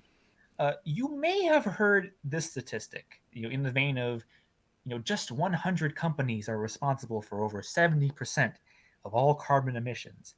Well, where does that come from? Back in 2017, the CDP Carbon Majors Report was released, which laid out all of the emissions data from various CO2 producers. Different media outlets covered this release, and by looking at the emitter report, they had kind of lumped everybody under the same equal label. But when you actually look at the list, it's a lot more complicated than that. Now, some of the biggest emitters were privately owned companies, things like Exxon and Shell, and others were publicly owned companies like BP. But many others were from national governments and their associated outgrowths. I mean, the top three emitters on the list, which account to 22.7% of total carbon emissions, were various China coal companies, Saudi Aramco, and Gazprom from Russia. At the same time, the report distinguished emissions into Scope 1 and Scope 3 categories, the former measuring extraction, refinement, and shipping of fossil fuels, and the latter measuring consumption. And when this is taken into account, this is where we get the 70% number. It's actually 72%. Yet 90% of that number comes from Scope 3 emissions. In other words, there's a downstreaming occurring here where businesses and consumers are burning much of the fossil fuels pulled out by fossil fuel companies. Now, this is not to say that fossil fuel companies are off the hook. Mm. I mean, there's now a growing well of evidence that coal and oil companies have played a deliberate role in downplaying the negative effects of CO2 emissions, Mm-hmm. thus encouraging people to continue supporting them, but it does give us an additional context for things on top of everything I've just explained. Mm-hmm. I mean, we have government and private institutions among various industrialized nations, mostly in the global north, extracting vast amounts of coal, oil, and gas, shipping that to consumers living within those nations and sometimes beyond, which burn those fossil fuels and release CO2 into the atmosphere. Non industrialized nations, poor and impoverished communities, and that's regardless of their country's economic standing, and indigenous peoples are some of the first and most susceptible populations that are facing the harmful and destructive aspects of anthropogenic climate change. And coupled with the biodiversity crisis, in which ecological communities are at risk from defaunation, habitat loss, and pollution, the world of the Anthropocene is proceeding at an increasingly saddening rate. mm, So, okay, can anything be done? Do we have solutions to this problem? mm, Well, let's go to the next slide and we'll see. So, since the start of the Industrial Revolution, fossil fuel burning and deforestation have raised the average global temperature by zero point 0.9 degrees Celsius, and feedback loops are already in place, unlikely to be reversed in an immediate time frame. So, unfortunately, we're already expected to see more warming over the next century. mm, mm, The rate of that warming, however, is dependent on human action. Over the past couple decades, the world's nations have made attempts to do something about this, from the Kyoto Protocol of 1997 all the way to the Paris Climate Agreement of 2015. And yet, there hasn't been a major dent in carbon emissions. mm, I mean, this is simply because the amount of changes needed to mitigate something like this are deemed way too radical for world leaders to take seriously. And the latest goals have been to keep warming below a 1.5 degrees Celsius or 2 degrees Celsius temperature rise over the remaining years of the century. But the way things are looking, we're nowhere close to reaching those goals at the moment. Last year, Christiana Figueres and Tom Rivik-Carnac, who worked on the Paris Climate Agreement, published The Future We Choose, which gave two scenarios for the next 30 years. One where the world's nations put in the effort to reduce emissions and clean up things, and one where we keep business as usual. Uh, the the latter is not a place anybody deserves to live in. The authors tell of a world reaching over 3 degrees Celsius of warming, in which the air is hot, dense, and polluted, where entire populations have to take precautions before walking out of their front doors. mm, And if they don't have that option, then they just simply die from heat exhaustion. Entire ecosystems are just gone and at least decimated beyond a basic collection of producers and consumers. Industrial farming is failing to keep up and support people as as good cropland is drying up or eroding away. And all the terrible weather events, the rising sea levels and defaunation on the land and in the oceans discussed previously are all amplified. And people are living in an exhausting existential dread that crushes any dreams of a good life. And that's business as usual. The former offers a better path. mm, mm, So we have warming reaching the 1.5 degrees Celsius mark. So it's warmer than today, but decisive steps taken to reduce carbon emissions have kept that rate from accelerating. Global action has worked to rewild and reforest habitats. Transitions have been made in city living, agriculture, and energy use. And although there are still issues in this slightly warmer world, there are still droughts, there's still hurricanes, there's still ice melting. There's at least great effort and responsibility being taken by the people of industrialized nations. mm, mm. And there's a sense of hope in the air rather than despair. So, despite the concerns, it isn't too late to take action against anthropogenic climate change and the biodiversity crisis. Now, this isn't Joan and Albert Save the World show, but at the very least, we can give some suggestions that we feel are important Yeah. and can Mm, work. One of the primary things that needs to be done is to phase out fossil fuels, but not necessarily all at once. If steps are taken to reduce emissions by at least half each decade, while different energy sources are implemented into national economies, that's a good start. Much has been said about renewable energy from water, wind, and the sun, and these are excellent sources when used all at once. And when nuclear power is incorporated, that can be an added bonus. mm, mm. I mean, the fears of nuclear anything by many folks are an effect of a few dangerous meltdowns in the past, as well as the association with warfare. But when you look at the numbers, the amount of deaths and damages caused by like nuclear meltdowns and accidents pales in comparison to that being produced by coal and oil emissions. The only major issue concerns the money needed to construct power plants, Mm, what to do with all the waste. But these are challenges that can be met as funds given to fossil fuel industries are shifted to renewables. Now, some cities and nations are, at the very least, taking steps in decarbonization. Last year, for example, 46.3% of Germany's power consumption came from renewable energy. So that's pretty good. Steps need to be taken to ensure that the underpinnings of the global environment are protected and nurtured. mm, Reforestation of the planet is a big topic right now, And many experts agree that it is a noble effort to replant billions of trees around the world to help as carbon sinks and clean the atmosphere. But they stress that such massive tree planting needs to be tailored to different environments. Right. You can't just go out into a grassland or shrubland and just put any old trees there. Mm-hmm. That can cause issues that mess with the ecosystem more and more. The reforesting of over 900 million hectares of poor and degraded land would help to pull a fair amount of CO2 from the atmosphere and encourage living things to return and stabilize the global ecology. Turning cities and towns into forests isn't a bad idea either. Studies have shown that the more plants incorporated into urban settings, the healthier and happier people and wildlife are. Mm-hmm. Really, just a total reimagining of cities would do a lot of good. As fossil fuels are phased out, cities can look to move away from decade old systems of transport and encourage easier travel and sustainability for people who live there. Yep. Encouraging more sidewalks, putting in efforts to invent electric trains that can ease up public transport. Um, Now, in regards to protecting vital habitats, we should definitely give credit where credit is due. Indigenous peoples Mm-hmm. are the stewards of the earth, and today they safeguard 80% of the world's biodiversity. A big direction in decolonization would be to give back land to indigenous nations so they can continue their millennia long traditions, which have supported wildlife and ecological processes.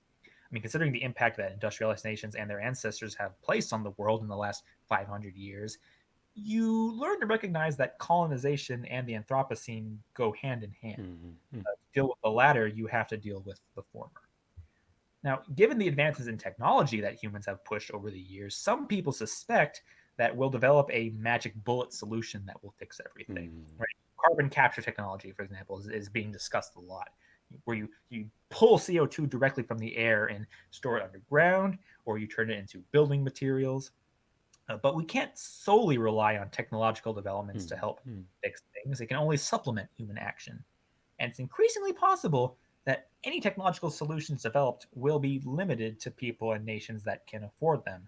So that would just kind of create more unnecessary inequality. Mm-hmm. Now, lastly, and this is from my end, uh, one of the best things anyone can do is to just keep informed and participate in setting off change. Get political. Work to foster communication with your family and community, both at home and abroad. Alone, a single person can only do so much. So it's not like just using paper straws or walking to work and using your bicycle. That's not going to fix the planet. But together, important change becomes much more likely. That's just the power of collective action. Yep. Mm-hmm. And based on what we've just seen, it's going to take a lot of collective action to steer the world in a positive direction.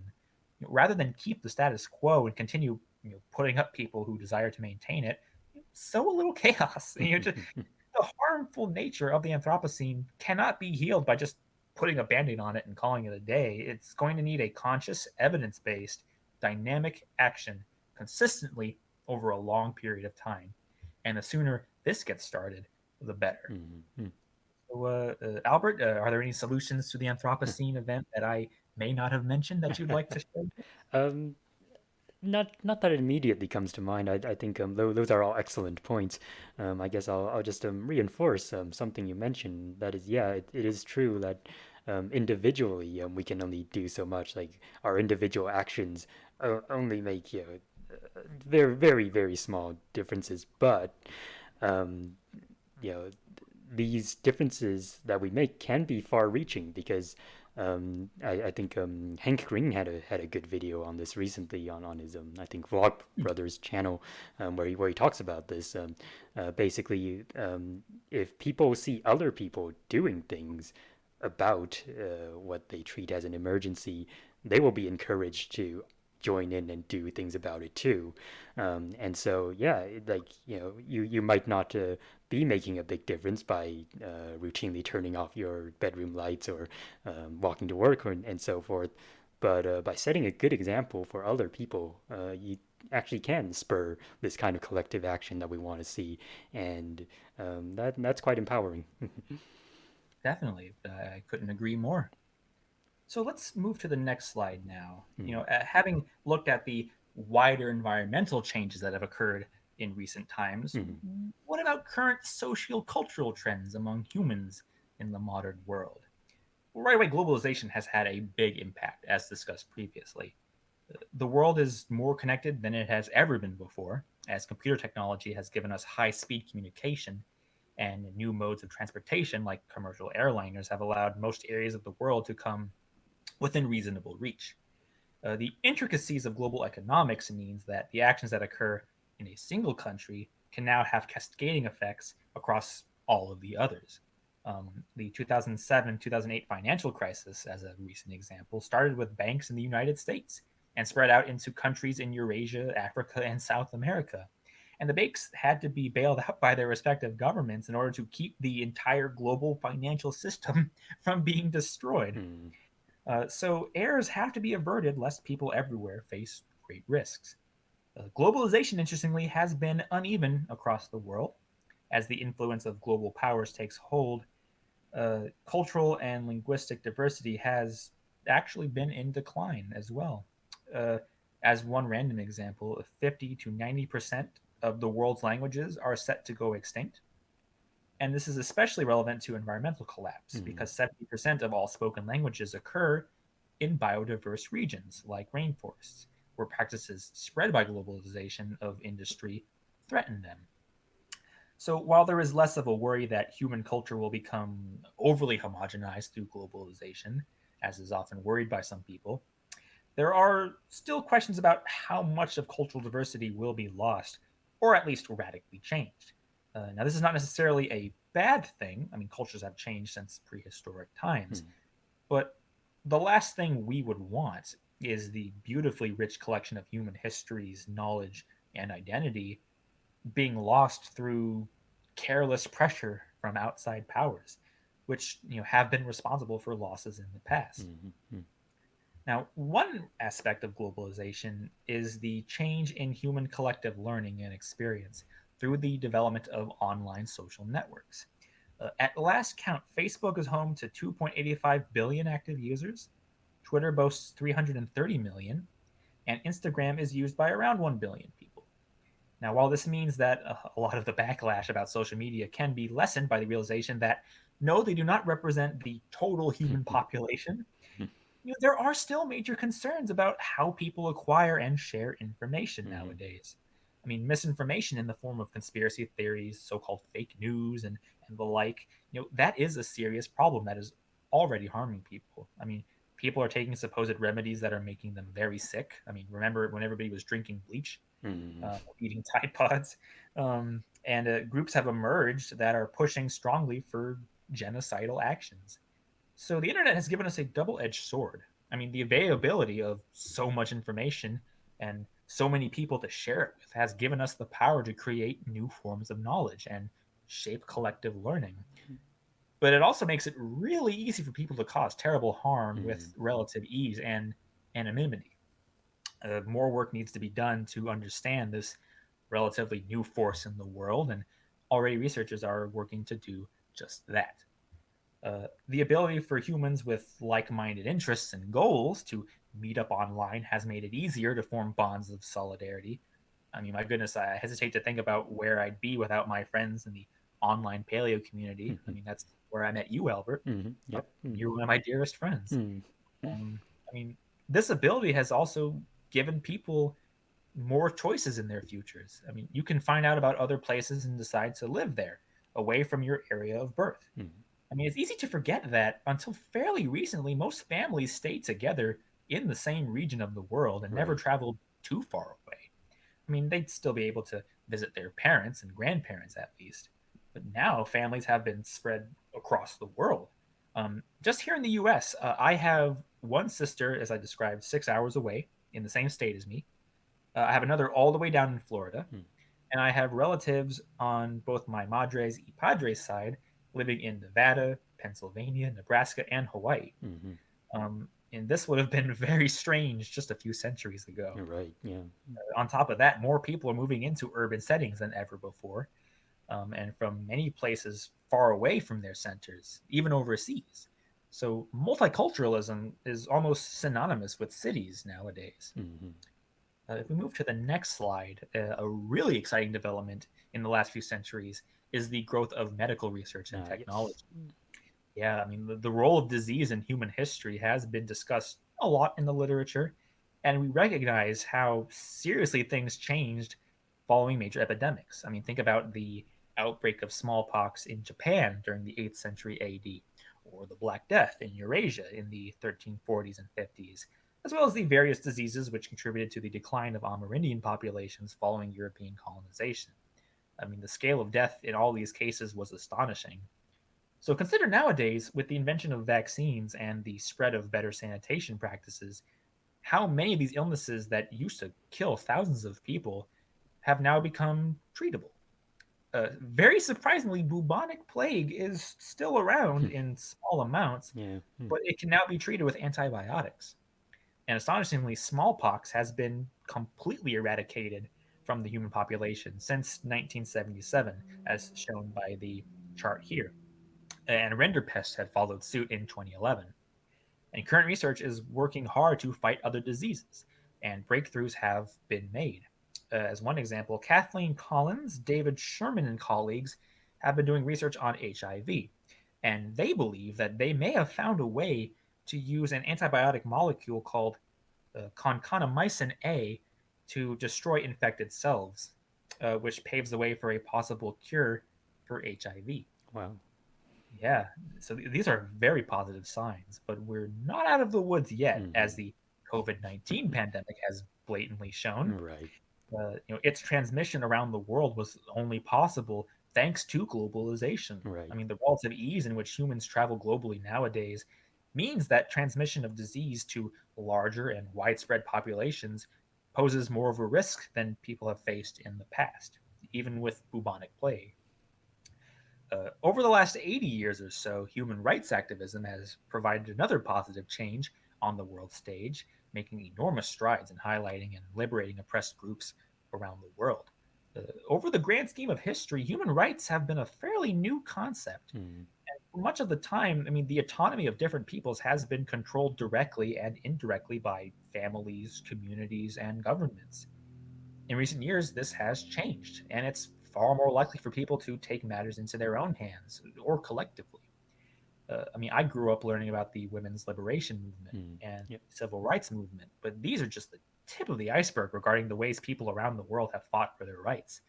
In fact, what's very little known is some of the earliest human rights campaigns occurred in Latin America during the wars of independence. Mm. Um, Overall, human rights work has been slow and difficult, but evidence shows that it does work. Mm. I mean, the protests and demonstrations seen on the news today are simply the offshoot of these larger movements, aided by the ease of communication and information sharing provided by the internet that can let people know that these things are happening in the first place. Now, unfortunately, there are still significant areas of the world and specific demographics that are facing truly horrific Mm-hmm. circumstances. Mm. Today, some 40 million people are enslaved, over half of which are children, taken in for labor, militia, and sexual exploitation. Mm. Debt bondage, in particular, is widespread, where people who can't repay a debt are forced into agricultural work or domestic labor, or worse. Malnutrition is another concern. Around 821 million people today lack adequate food and water. Mm. Now, that number has declined a bit in recent years, but it is still significant regardless.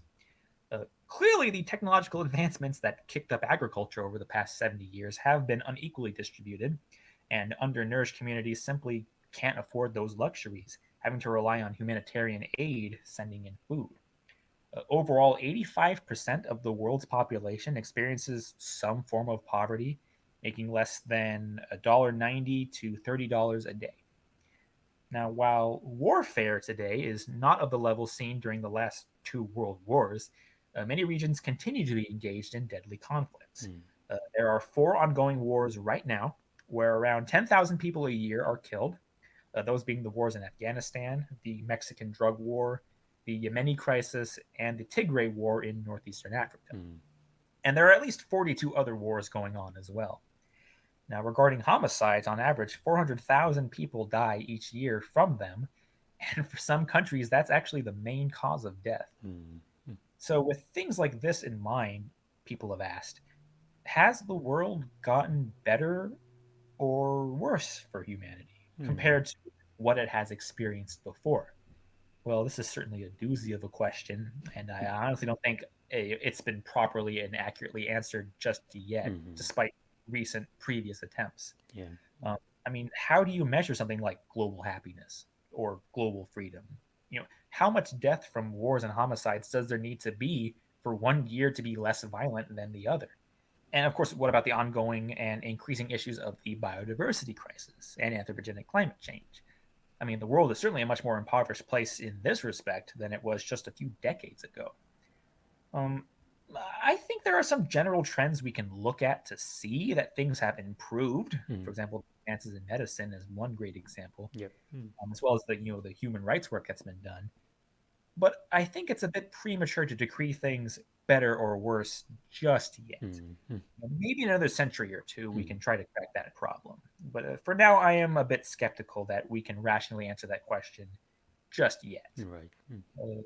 What do you think, Albert? Yeah, I think that's probably a reasonable stance to take. It's like a lot of problems with so many variables and factors that go into them. It's very hard to get a I don't know, a good metric of what that means, and let alone measure it in the first place.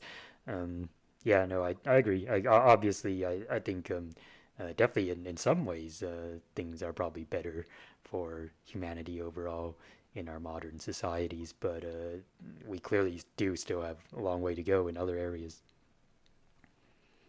Yeah, and yeah, it's definitely a perspective thing for Hmm. sure. Yeah. I remember reading about some of the utopia authors back in the day.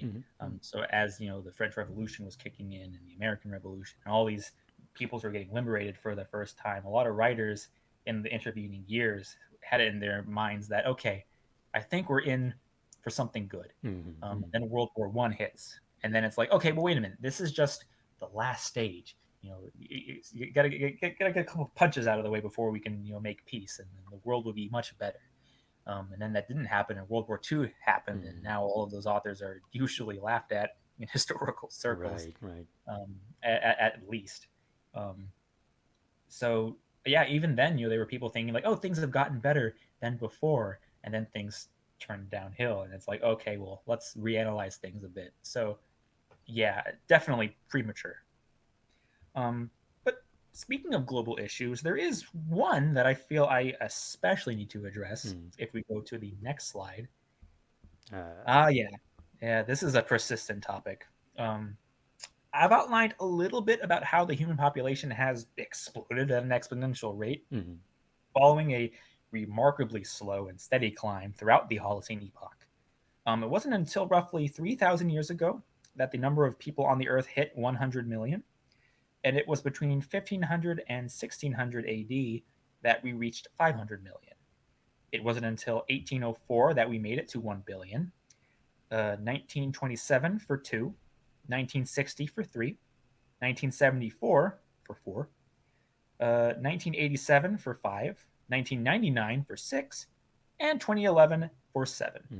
And today we're at 7.8 billion. So, in the 26 years of my life, I've seen the human population grow by around 2.2 billion people. The general consensus by researchers is that these numbers were possible through new agricultural techniques and advancements in medical technology, which have allowed people to survive into adulthood. And it's clearly worked out for us because remember, 36% of mammalian biomass today is humanity. Yeah. Mm.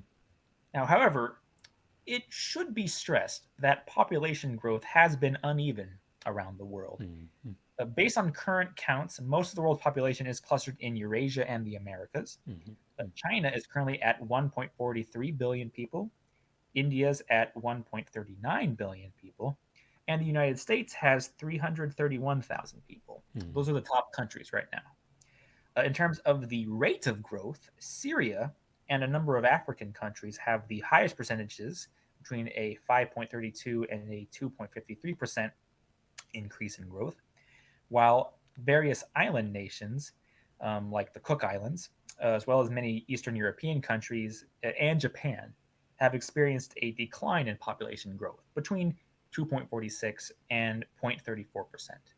So, across the board, however, fertility has been declining mm, as standards of living have changed, allowing people to have more choices in their futures, including whether or not to have children, mm, or mm, a lot of children.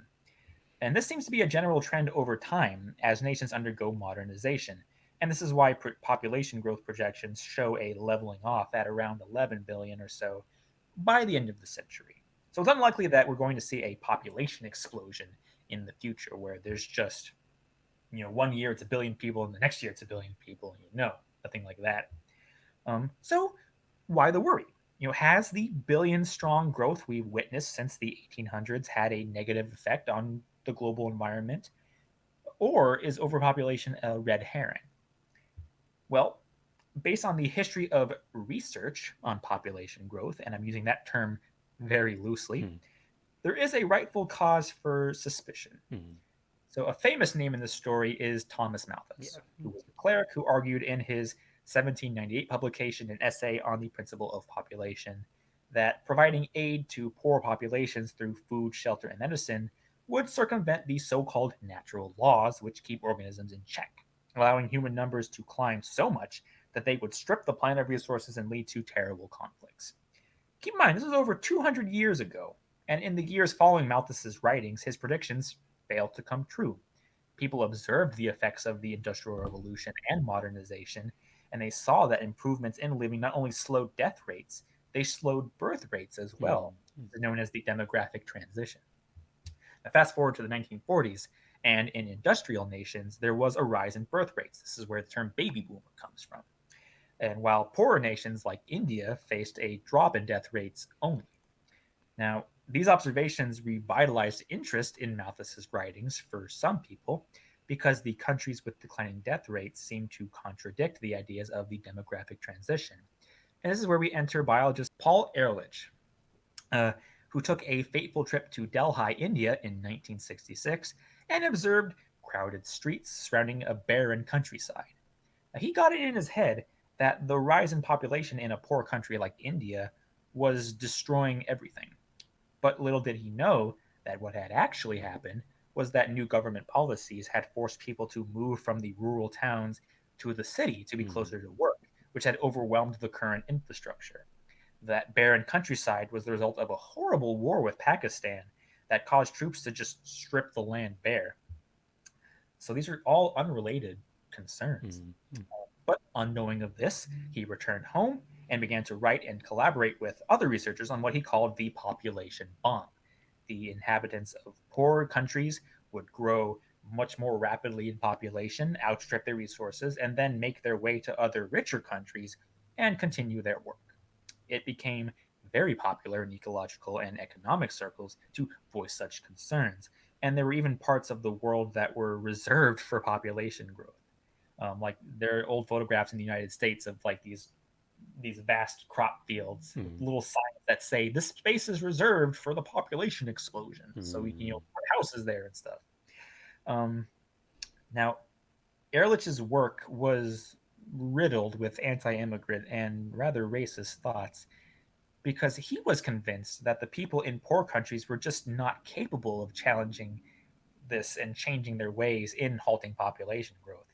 In fact, he even labeled them never to be developed countries. mm, Now, much like Malthus, Ehrlich's work was revealed as very flawed from the late 1970s on, but by then, a lot of damage had already been done.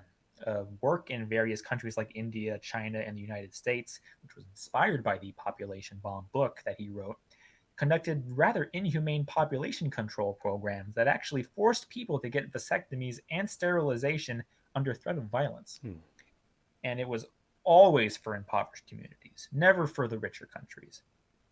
And people caught wind of these, and there were outcries that Ehrlich and colleagues were advocating for eugenics and genocide. And what's especially nasty about all of this is that Ehrlich himself actually came out and explained that his main book, The Population Bomb, was more of a, and I quote, a propaganda piece oof. than a book based on good science. And soon, all the studies that had been done in association with this were found to have flaws too. Like people had got it in their heads that the way that cities and towns would get more crowded would cause more people to get angry and brutish. Mm. And so, and this was based on studies on rats that were kept in Oh, cages. right. Um, and yeah, subsequent work has shown that that does not happen. In fact, it turns out population growth tends not to produce environmental collapse, but it's through collective action that communities better their surroundings. As an example, a 2014 study by Jan Nissen and colleagues found that while Ethiopia, of all places, experienced a growth from 7 million people in 1868 to 112 million people today, the landscape actually increased in tree cover, vegetation growth, and conserved water over that time, especially in the most densely settled areas. This was because new policies replaced the feudal system of earlier times with land reforms that encouraged people to reforest, fertilize the soil, and just stop excessive livestock grazing. And you find similar stories of community action around the world. Like California, for example, there was a massive growth in population there, and there were concerns like, oh, like there's so many people, and that's why the air is so smoggy and gross because there's just too many people crowding around. Um, but it was actually like that growth in population that encouraged collective action to clean up the air. And now Mm. smog is less of an issue in California than it was in the past. If anything, it's the overpopulation of domestic livestock. Remember, at 60% of mammalian biomass, that should be more cause for concern. Mm.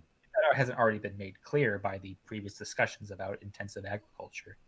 Remember, 83% of farmland is devoted to just meat and dairy production, which has contributed up to 14% of greenhouse gas emissions, as well as significant environmental pollution that has led to the decline of wetlands, for example. Much of deforestation is driven by the need to create pasture for cattle and other Mm. grazing animals as well. So, shifting the focus this way towards a phasing out of these meats towards more sustainable foods would go a long way to fixing things. Of course, that's not to say that we should all become vegetarians and that will solve the problem. I mean, indigenous communities have proven that you can eat meat sustainably. It's just halting this massive expanse of livestock farming that's just causing a lot of harm, Mm. Mm. and maybe at least looking for alternative solutions. Right. I know fake meat sounds gross, but there's been major strides in that, and I Yeah. know at least Burger King, a major fast food chain that is all over the world, has included the Impossible Whopper Mm. on their menu, which I believe is tofu or something along those lines. Yeah, It's I'd have to check what it is specifically, but definitely that's a common ingredient in a lot of these imitation meats. Yeah, and people are saying it tastes really, really good. Yeah. Mm.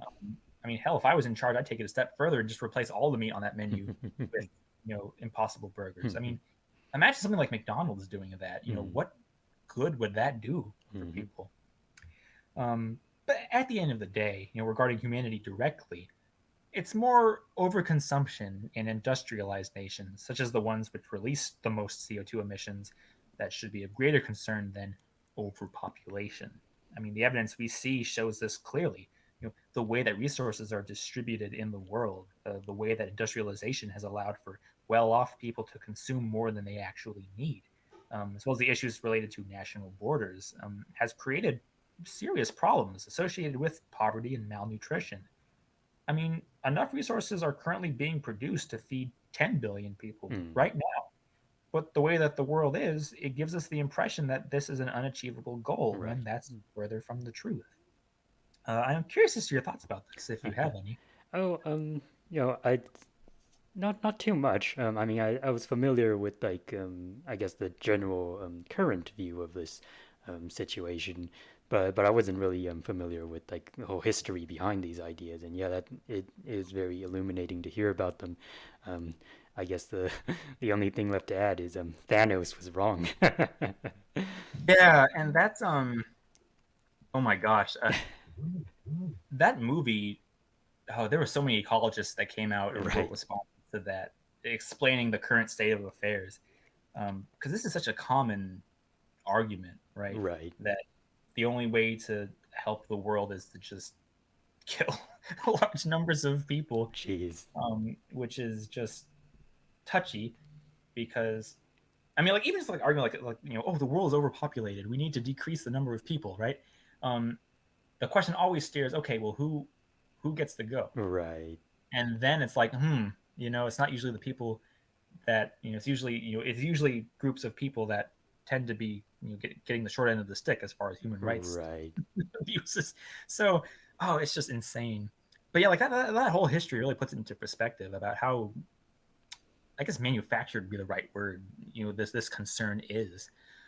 There's a beautiful book by Sonia Shah called "The Next Great Migration: The Mm-hmm. Beauty and Terror of Life on the Move," and she has a whole chapter dedicated to this story that goes even deeper into the details and Mm-hmm. the sinister stuff that had happened. And I encourage all of you to check that out if you want to know more about the story of overpopulation. Mm-hmm. So yeah, let's jump to the next slide, and we're going to look at one final aspect of the modern world Mm. that actually concerns a key topic of this series, and that's biological evolution. Right.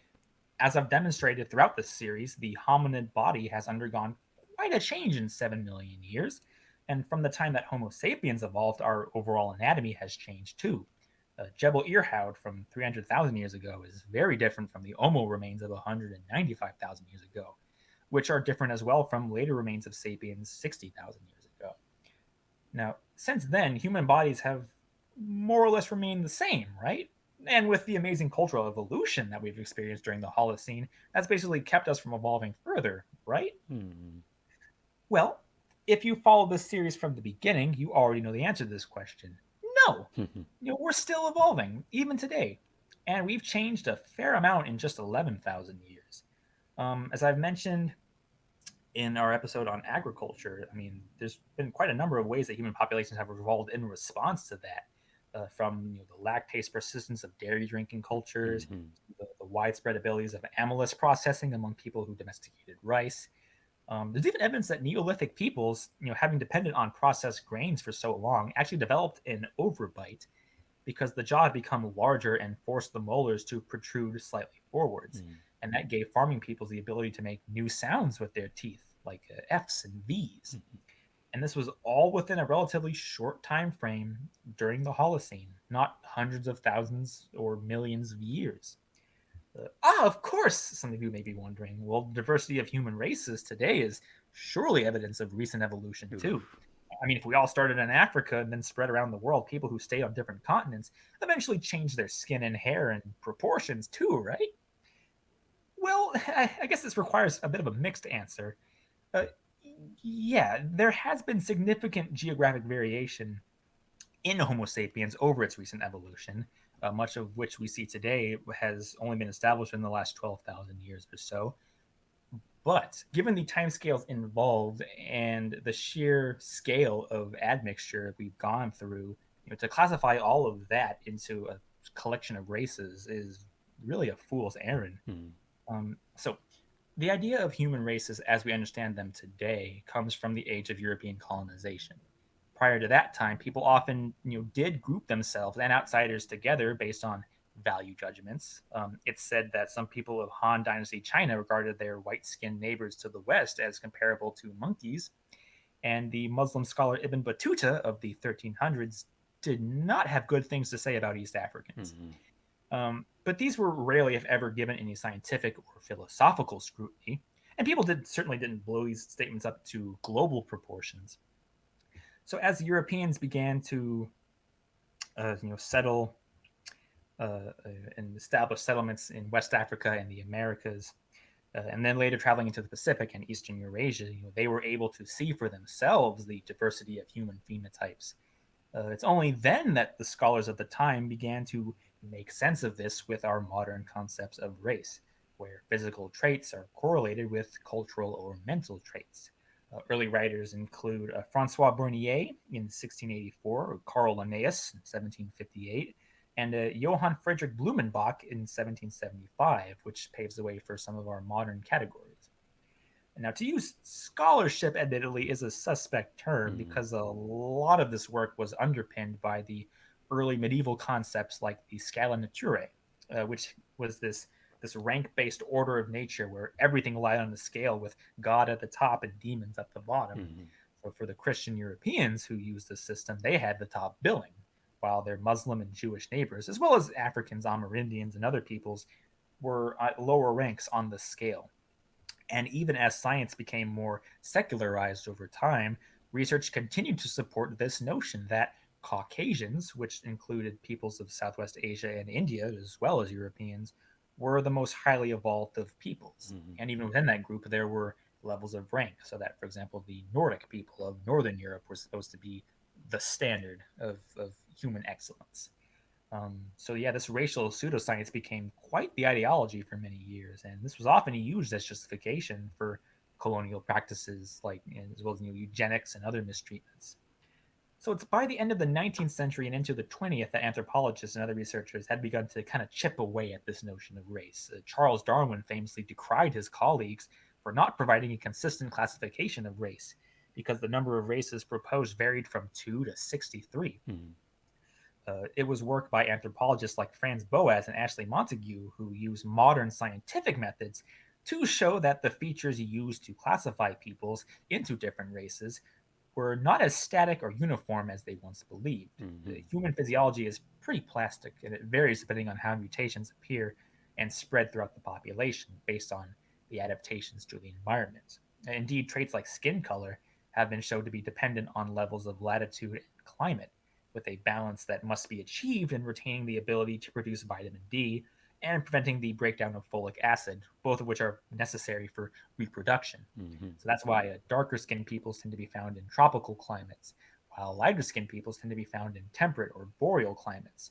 But keep in mind that the time between population expansions does muddy this a bit. Because humans have been in the Americas for a significantly shorter time compared to that of Africa or Southern Asia, they haven't had the time for various alleles that produce darker skin colors to spread out. This is also why European colonists in Australia haven't become as dark as their indigenous neighbors. It's only been about 300 years. Mm-hmm. Not only that, all of the genes that are used in producing different skin colors around the world all originated in the African continent.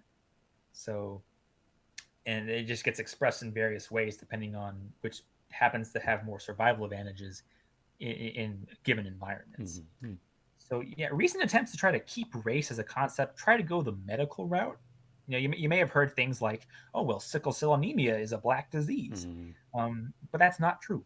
In areas of Afro-Eurasia where malaria parasites are common, a mutation emerged that changed the shape of blood cells from circles to sickles, which has advantages in lowering the severity of malaria. But because people are living longer into adulthood, the reproductive issues associated with sickle cell anemia have become more pronounced. This disease is common in Africa, but it's which is why people have associated it with people of African descent.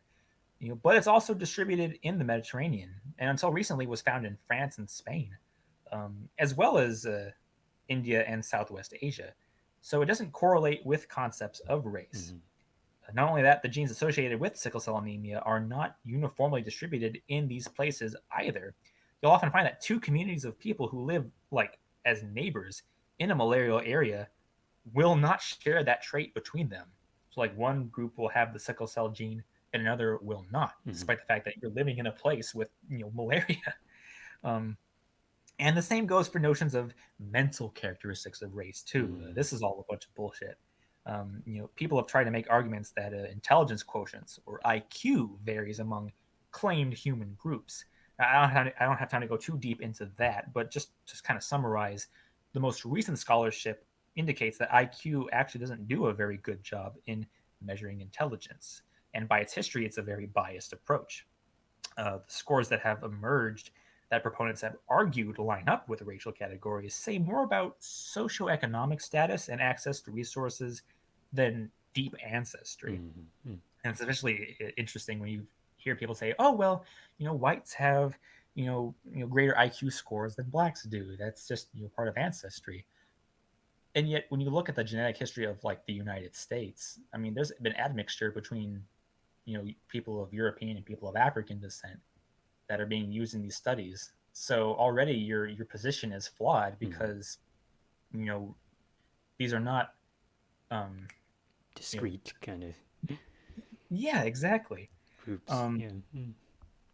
you know uh the when viewing the sum total of unique human genes, around the world, we find that although there are barriers like deep oceans and deserts, which make it difficult for human populations to meet, and although some collections of genes do correlate to geographic locations that are typically used in previous racial classifications, and I mean in very broad terms, like Mm-hmm. Eurasia and Australia, for example, um, there's nothing essential about any of them. When thinking of human genetics, looking at clines and beams created by thousands of years of admixture tells us more about human evolution than using races. And certainly, the sooner we drop this concept in biology, the better, because its application in social studies tells us more accurate information than anything. Um, and this is actually a really interesting phenomenon. So yeah, there is no biological basis for race, but the way that racial classifications have been used in societies can affect biological evolution. Mm-hmm. Uh, for example, like keeping impoverished groups in terrible conditions can encourage harmful traits to pass through those different populations that wouldn't affect people of well-off standing, um, which is just sad to think about. Yeah. But yes, humans are still evolving, even in recent years. Contrary to popular media, natural selection has not ceased simply because our cultural institutions have shielded us Mm. from many of the factors that have regulated evolutionary processes in the past.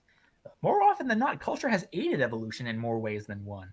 And in certain respects, the rate of evolution in a species has actually increased in Mm. recent times. This chart here at the right came from a 2007 study by John Hawkes, who I've mentioned before, and colleagues, that found that over the last 40,000 years, the expansion of peoples across the world pushed people into so many different selection pressures that new traits just exploded across Mm. populations, Mm. which amped up especially during the millennia in which agriculture became common. Where human bodies have become shorter and less robust within 10,000 years.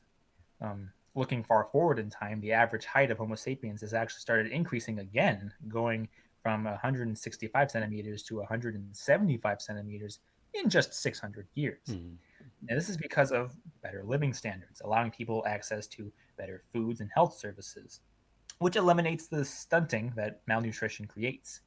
The same trend is being seen in the brain, which has shifted in average cranial capacity from 1450 cc's to 1350 cc's Mm. in 12,000 years, with the biggest shift of that in the last 6,000 years. Now, of course, this isn't to say that human intelligence is declining. That's not happening. This is just a corresponding change to the shift in anatomical dimensions mentioned earlier. But some researchers suspect that there are likely other factors related to this, like population density or the streamlining of neurochemistry that are being debated about Mm. today. Just to list some other examples of recent changes, there are advancements in medical technology are creating evolutionary changes in reproduction. As people are surviving longer into adulthood, sperm cells are having more time to acquire mutations, Mm. which can impact what types of heritable traits appear in childbirth. On a similar note, the prevalence of C sections during pregnancy means that children's heads have tended to become larger in size, while the hips shrink in size. Mm. You may recall the factors that led to the changes in hominid childbirth that we talked about in episode 6. Might we be seeing a reversal of those trends? Um, there are also cases where there is selection against high blood pressure and cholesterol levels. Mm. Mm. Since people in industrialized nations have continuously consumed such high salt, high fat diets like fast food, their bodies are actually now beginning to adapt to that. Mm. Mm. And there are many other general and specific examples, but I must move on. Yeah. Albert, do you have anything to add to this? Not much, but it is fascinating to think about how we are still changing, and who knows how we're gonna evolve in the future. That's right. Yeah. I mean, yeah, human evolution has not stopped. So, speaking of the future, what can we expect? Well, let's jump to the next slide. Mm. Uh, right away, I'll tell you all this. Any speculation or predictions about humanity's future will always be riddled with uncertainties. This is simply because of the sporadic nature of history. As historian Felipe Fernandez Armesto has bluntly explained, and I quote, The history of civilization is therefore conditioned but not determined by environment, even though the influence of the environment is persuasive and tends to favor some outcomes rather than others. Indeed, I am not aware of any evidence that any of the human experience we lump together under the heading of history is determined by anything. A near lifetime of studying it has left me convinced that it happens at random, within limits allowed by a mixture of willpower and material exigency, Mm-hmm. or else it happens chaotically by way of untraceable causes and untrackable effects. So inevitably, there will be sudden events that cause major changes, and they can come from anywhere. Who knows what surprises will come our way in the next century, or decade, or year, or even tomorrow, which will impact the future of our species.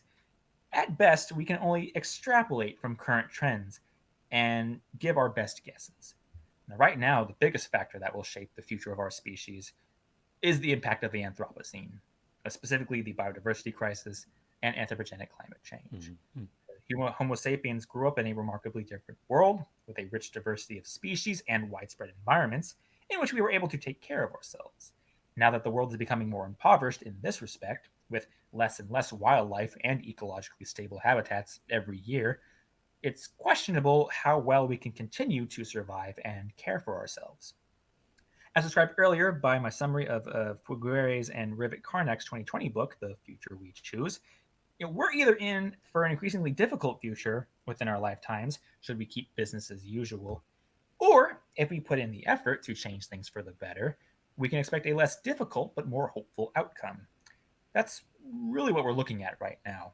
Beyond any of these paths, it's hard to say where we'd go next, but we can be certain that our current way of life would change and will change no matter which direction is taken. Mm-hmm. Now, of course, many authors throughout time have imagined our future taking place elsewhere from Earth, where humans expand their population through interplanetary and interstellar travel, the next phase of human migrations, as it's sometimes called. Carl Sagan's book, The Pale Blue Dot, is all about the steps that could be taken to spread our descendants, not just across the solar system, but across the Milky Way and beyond. Uh, there are even possibilities where we transform planets into habitable copies of Earth, where the air and the soil are conducive to human survival. This is known as terraforming. Now, as fun as all this sounds, there are significant problems that would need to be overcome if we were to do things like this. First is the question of resource availability and sustainability in space. Given the distances required to travel between planets, and especially for stars, we need to find ways to continuously grow food, supply water, and provide services that keep people healthy and active in space, Mm-hmm. and do so on a generational timescale. The people who would begin a mission to, say, our nearest star system, Alpha Centauri, would not necessarily be the ones to arrive there. It Right. would be their descendants. We just don't have the technology to go forth on a mission like this right now. But people are certainly trying to figure it out. Project Longshot, which was conceived in the 1980s, designed a massive multi ton ship powered by nuclear energy that could travel at 4.5% of the speed of light on average, meaning a trip to Alpha Centauri would only take about 100 years. Engineers at the Planetary Society, who Bill Nye is a part of, have been busy working on light sails, which use the sun's energy like big solar panels to push spacecraft in a desired direction. Provided there are no unexpected obstacles like meteorites, these sails could transport ships at record speeds and use far less energy to move than conventional rockets do today. And there are other more advanced concepts that are way beyond construction anytime soon, like Miguel Alcubierre and Harold White's drive ship, which actually warps space time to move at a stupidly fast speed of 600 trillion miles a second. Mm-hmm. Now, some researchers, including the physicist Michio Kaku, who some of you may be familiar with, who wrote the 2018 book The Future of Humanity, are extremely optimistic that human life will not only guarantee its survival in space, but with the right technology, actually outlast the death of the sun or even the collapse of the universe as we know it in many billion years. Um, with all due respect, I think that's a little bit insane. Um, But that's human creativity for you. Mm-hmm. Um, if we at least become an interstellar species, the distances it would take between star systems would mean that the possibilities for human evolution become wider. If there isn't a consistent flow of genes, it's likely that over thousands of years, different human colonial populations on different planets will undergo separate lines of natural selection and eventually speciate. So imagine the possibilities there. At least here on Earth, it's almost guaranteed that our physical evolution will continue to change as it is doing right now. We'll acquire new mutations to deal with illnesses and dietary changes. We'll become shorter or taller or more robust or more gracile, depending on the circumstances of our health and lifestyles. Mm-hmm. And our behaviors will follow suit. It's just a question of how radical these changes will be, for which we can't say. At the very least, the changes in human society and culture will continue to be a major factor in evolution. Our good friend John Conway has given us permission to post his 2012 artwork here, Mm-hmm. showing his speculation on what humans will look like over the next few centuries. Right away, we can see that they're particularly tall and lanky. They've lost one digit on each limb, so it's four fingers and four toes, and their eye whites are gone. His explanation as to why humans look this way is that they have undergone self guided evolution, taking it upon themselves to push the changes they want to see onto the overall human population. Mm-hmm. Now, the possibilities of self guided evolution through genetic engineering or the integration of robotics or computer technology have been explored time and again, both in science fiction and in the real world, but they've often been very controversial. Simply put, many different nations have tried to implement eugenics policies Mm-hmm. in attempts to steer human populations towards desired archetypes and goals, always at the expense of unwanted and disenfranchised groups. So whenever there's a discussion about designer babies or things like that, this history just looms over it, Right. and people tend to not be comfortable exploring it further, Mm-hmm. which is absolutely understandable. There are a lot of factors that go into how people reproduce and which people have more options in making reproductive choices, and this is already creating changes in human evolution. But this is not self guided in the sense that people want to control their reproduction in the hopes of changing the entire species. Mm-hmm. I think it's safe to say that couples around the world don't usually have this thought in mind when they want kids. So it's a bit unlikely that at this moment in time, human societies will put in the effort to control their own evolution and steer it in desired directions. But that possibility is there. And we've seen how people have been able to transform domestic livestock over relatively short periods of time. So the technology is there. It's Mm-hmm. just more about the want or desire. And when it comes to incorporating technology into the human body to influence evolution that way, that doesn't necessarily mean that we're all going to end up looking like Cyborg from Teen Titans or Mm-hmm. anything like that. It's likely going to be more of a supplement than anything. People today already use technology to improve their situation. I Yeah. mean, just look at the remarkable videos of people exercising with prosthetic limbs, or the really heart wrenching videos of surgeries that help the blind and deaf children see and hear their parents for the first time. Uh, so who's to say that this can't be taken further?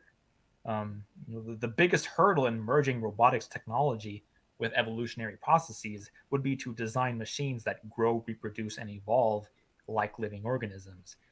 But at the moment, we're a long way off from that. Mm-hmm. It may even be possible to upload human consciousness onto machines and shift our future towards a completely digital history, but we're even further away from that. Mm-hmm. Honestly, the only certain prediction out of all these intriguing possibilities is that at some point Homo sapiens will go extinct, just like every other species on Earth.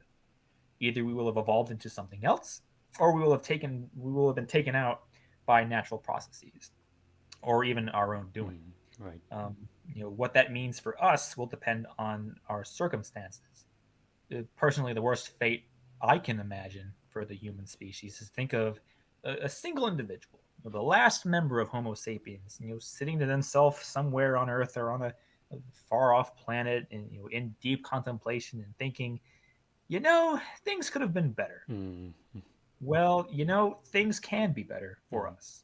It's a far more pleasant thing to me to imagine this individual in the same circumstances, thinking instead, you know, that was very difficult, but we did all right. Mm-hmm.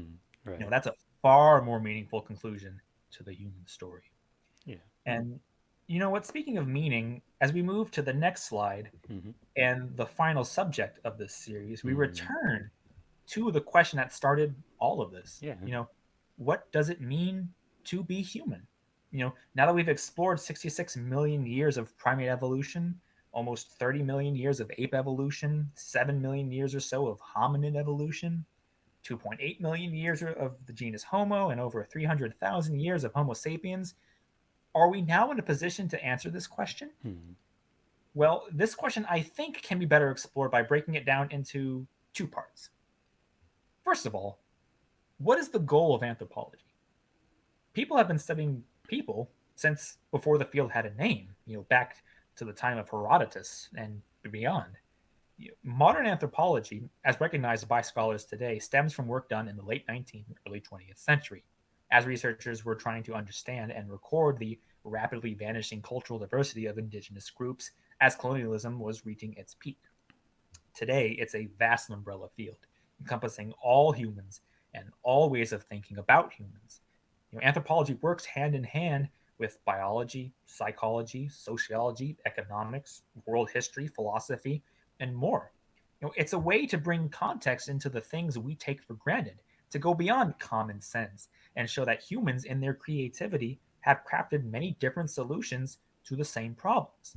It allows people to appreciate the world's cultures for what they are and not how others see and interpret them.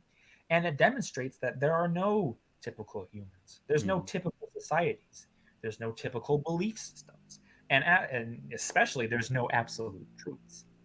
In trying to understand just what being a human is all about, we've increasingly found that there's no one answer to this question that isn't shared in some way with other organisms, Mm-hmm. especially other primates. It used to be thought that humans were special because we were tool makers, or that we had emotions, or that we have culture, or that we're just overall better problem solvers. But other animals have and use these things too. Instead of a line in the sand between humans and animals, it's a spectrum. And, Mm-hmm. and humans, at least in the species that survives today, is at one end of that spectrum, having amplified and exaggerated those features shared with other organisms. I mean, we're certainly the most creative of species and the ones with the most complex of societies, but to say that creativity or complex society alone makes us special is not accurate. If Mm-hmm. the goal of anthropology is to help understand humanity in this context, then it's certainly done a very good job so far. So then we come to the second question. Then it pertains to so-called human nature. Mm. Is this a thing that exists? Can we know what it is? Can we measure and classify it? Well, in light of what I've just explained, I think we can figure this one out pretty quickly. Um, to say that we have a human nature or even different human natures is to suggest that our species is stuck with a predetermined set of behaviors established at the start of our evolution that have regulated us up into present times and continue to do so. The biologist E.O. Wilson has famously said, and I quote, "We have created a Star Wars civilization with Stone Age emotions, medieval institutions, and godlike technology." This implies then that no matter how much we've changed in 300,000 years, with all of our sedentism, agriculture, metallurgy, urbanization, industrialization, computerization, and globalization, deep down, we're the same now as we were then. Mm-hmm. Already, from a physical standpoint, this isn't true. Our bodies have certainly changed a lot in 300,000 years, and especially so in recent times. So, okay, what about mentally? Are we all just hormonal apes under the surface? Well, when looking at the evidence around us, even here, we can say no, we are not. That's because human behavioral traits, including the way we think and feel about things, are not passed on genetically from generation to generation. They're context dependent. And that context has to do with culture. As we've seen, human cultures have changed so much over the years. Even Mm-hmm. foraging peoples today, having retained ancestral knowledge from millennia past, have changed in response to the incursion of agricultural societies and modernization. No one on Earth today lives like they did 100,000 years ago, much less 100 years ago. With cultural change comes changes in norms, customs, and beliefs. And it's these that affect how people behave. And this happens on a greater collective level and on an individual level too. So do the simple thought experiment.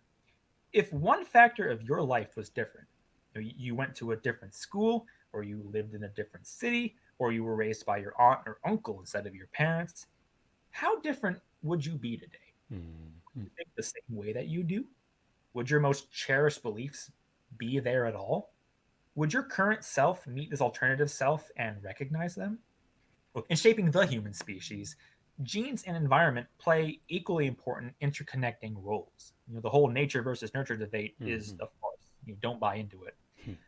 When you look at current anthropological literature, what you find is that the human species is very malleable, and all sorts of factors have played into how much we have changed over time. And much of that change has been placed both consciously and unconsciously by us. So rather than think of human nature, anthropologists today consider other means of understanding humanity. For example, Augustine Fuentes has written about the human niche, where the exaggerated features of our creativity and complex societies are best seen as a distinct niche on the world stage, different from the other clades of organisms. And when we include other species like Neanderthals or Homo erectus into the mix, we find that things become even more blurred than that. So, what does it mean to be human? Well, ignoring the philosophical discourse around the application of meaning to anything, I think a potentially satisfying answer is this: in being the only species in the history of the planet to have amassed so much information about our origins and Mm-hmm. evolution, our societies and cultures, and our pluses and faults, what we found is that we're a walking contradiction. We are special, not in the sense that we're unique among organisms or that we're separate from nature, but in the sense that we've been able to learn so much at all and recognize our power in being a global force through our creative output. With this knowledge in mind and in heart, we should be able to face the great problems of our time and solve them, however difficult they may be. Because who knows? Maybe the prologue of the human story is only just ending. And as the page turns towards chapter one, we're going to be in for something wonderful. Mm-hmm. And yeah, with that, we conclude Humanity a Prologue. Albert, do you have any closing thoughts? Wow. Well, it's certainly been a tour de force, and this is a subject I think just about everyone is probably interested in to some extent. Like we as a species, we have always been interested in our own origins, and we've come up with explanations for them. Um, and then the fact that we've been able to actually figure out what probably did happen to some extent, to a large extent even, it is amazing. And it's funny because I actually did think about what sort of closing thoughts I wanted to give at the end of the series ahead of time, and it ends up being pretty similar to the conclusion that you just gave. And Oh, yeah. I don't think I could put it any more beautifully than that, but I can try to restate it in my own words, I think. Um, Sure.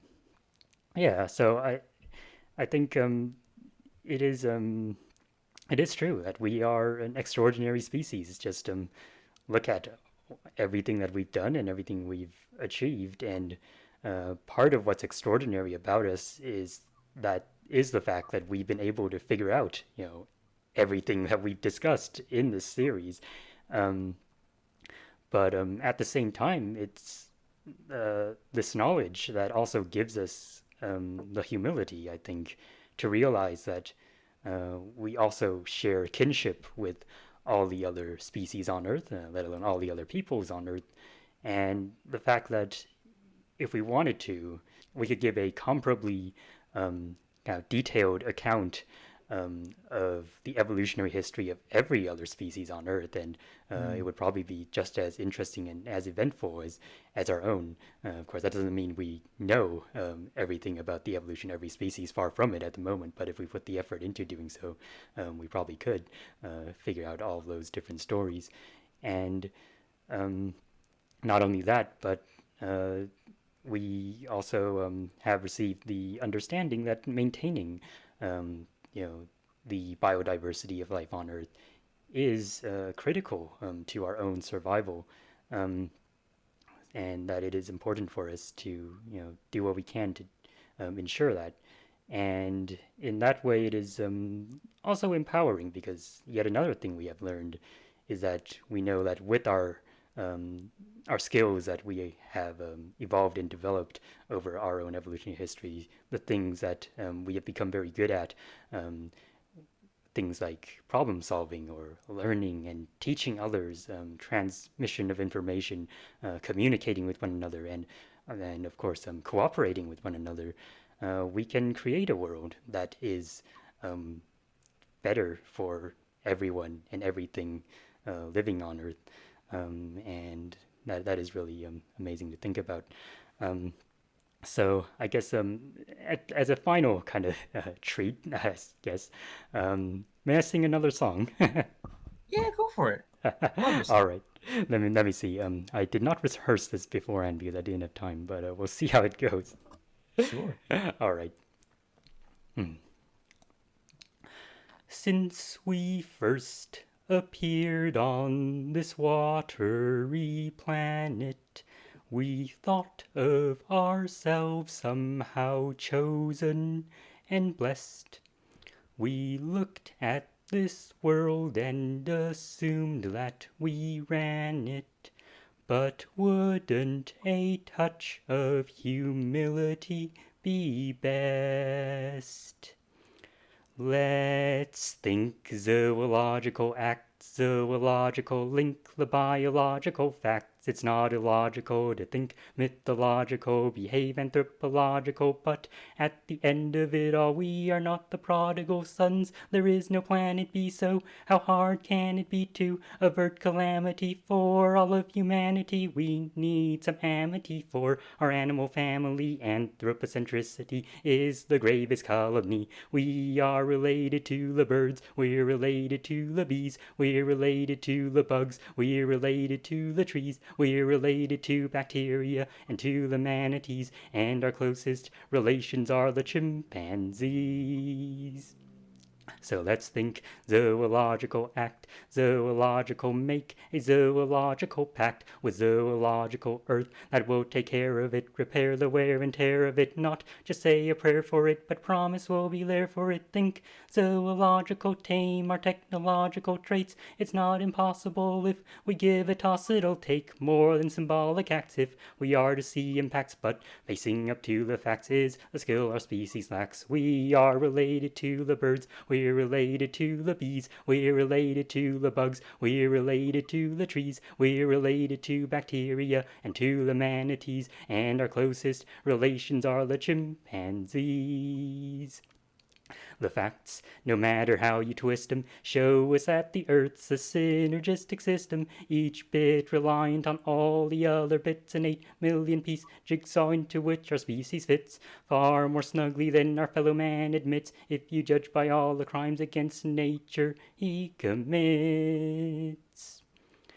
What with this climate catastrophe looming, and the threat of more global pandemic events, the question of what does it mean to be human might have to be rephrased to ask what it meant. And where all the humans went. We are related to the birds, we're related to the bees, we're related to the bugs, we're related to the trees, we're related to bacteria and to the manatees, and our closest relations are the chimpanzees. Yeah. Hey, Thanks for indulging. I'm not familiar with that one. What's the song? Where did that come Oh, from? so that one is actually another one from the Encyclopedia of the Human by John Hinton. He writes all these this series of shows where he just each themed around a different science-related topic, and just writes a whole series of songs about each of those themes. And so his most recent show is the Encyclopedia of the Human, and Right. it actually has a very similar theme to our series here. Basically. 26 different answers to the question of what it means to be human. And that's kind of the closing finale song that he gives for the letter Z, or Z as he would say, for zoological, that we are members of this animal family. Which I think is a pretty good note to end on. Um, and I think I've mentioned a show on this series before, but at the time it was still a work in progress. But now he has completed it, so if you are in the area, like in the UK, there's a chance you could actually attend a live show. But in addition to that, he has also made some of the songs from the show available as music videos on his YouTube channel, so I'll try to remember to add a link to that in the description below. But yeah, I thought it aligns pretty well with kind of our final conclusion, so I decided to have a go at performing it. Yeah, definitely. That's a beautiful tune. I'm gonna have to look that up myself now that the whole series is done. Right. Um, no, that's amazing. Um, but yeah, no, that is it. Of course, we want to thank our good friends Henry and Alicia for their contributions to this series. Mm. Henry Thomas, of course, provided the wonderful background intro music to our series, and Alicia Hutchinson created the color scheme for Alfred's Alvarezsaur avatar. Try saying that three times fast. And of course, I am very grateful to our friend John Conway for allowing us to have permission to use his Future Humans artwork in this series. Mm. I emailed him. He got back with me relatively quickly, and he was like, "Yeah, just make sure you give me a shout out." And I'm like, "Well, Of here you course. go." Um, yeah, we know John Conway mostly through his collaborations with Darren Naish on Tetrapod Zoology. He's the co-host of the podcast, and Hmm. they regularly have done projects together, like host TetsuCon, for example.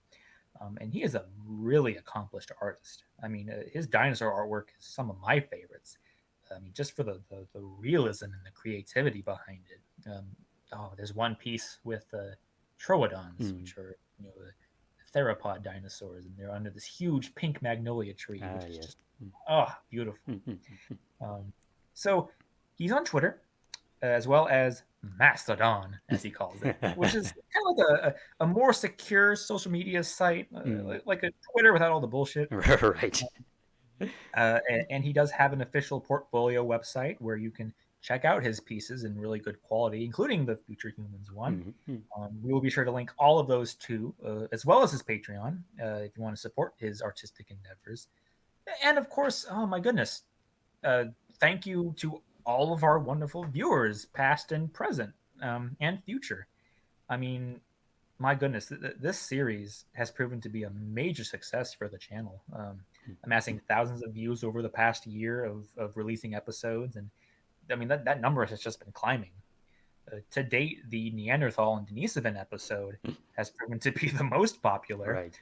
It's currently at over 5.6 thousand views.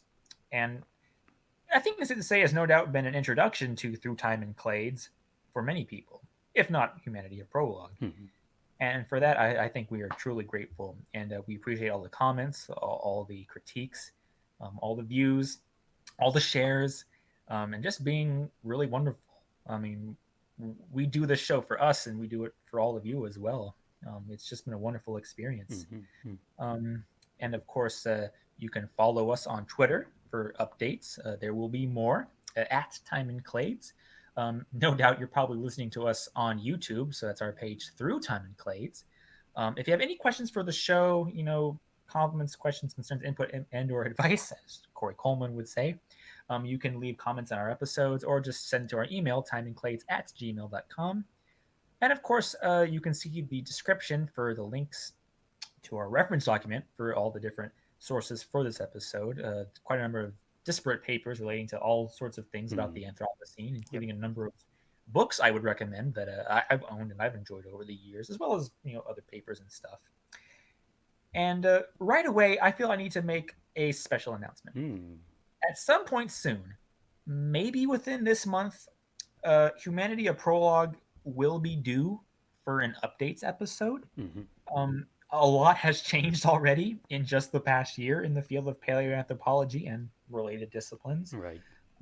And it will be good to kind of look back through each episode and catch up with things to see which coverage needs to be corrected or supplemented. Right. I mean, there's certainly been a lot of exciting stuff. I mean, from the discourse around Homo longi to the new insights into the settlement patterns for early Homo sapiens that will Mm-hmm. dramatically change our narrative on the end of the Ice Age and beyond, and more. So I hope you all will stay tuned for that. And we also have another announcement. If some of you haven't already seen, if we Mm. jump to the next slide, Yep. we are on Patreon finally. Um, yeah, so we love this show and we want to continue doing it. And certainly finding the time and resources to put things together is a big factor in creating the quality of our content. Mm-hmm. And we definitely need a little bit of help to do so. And so we would appreciate it greatly if you could please consider supporting us.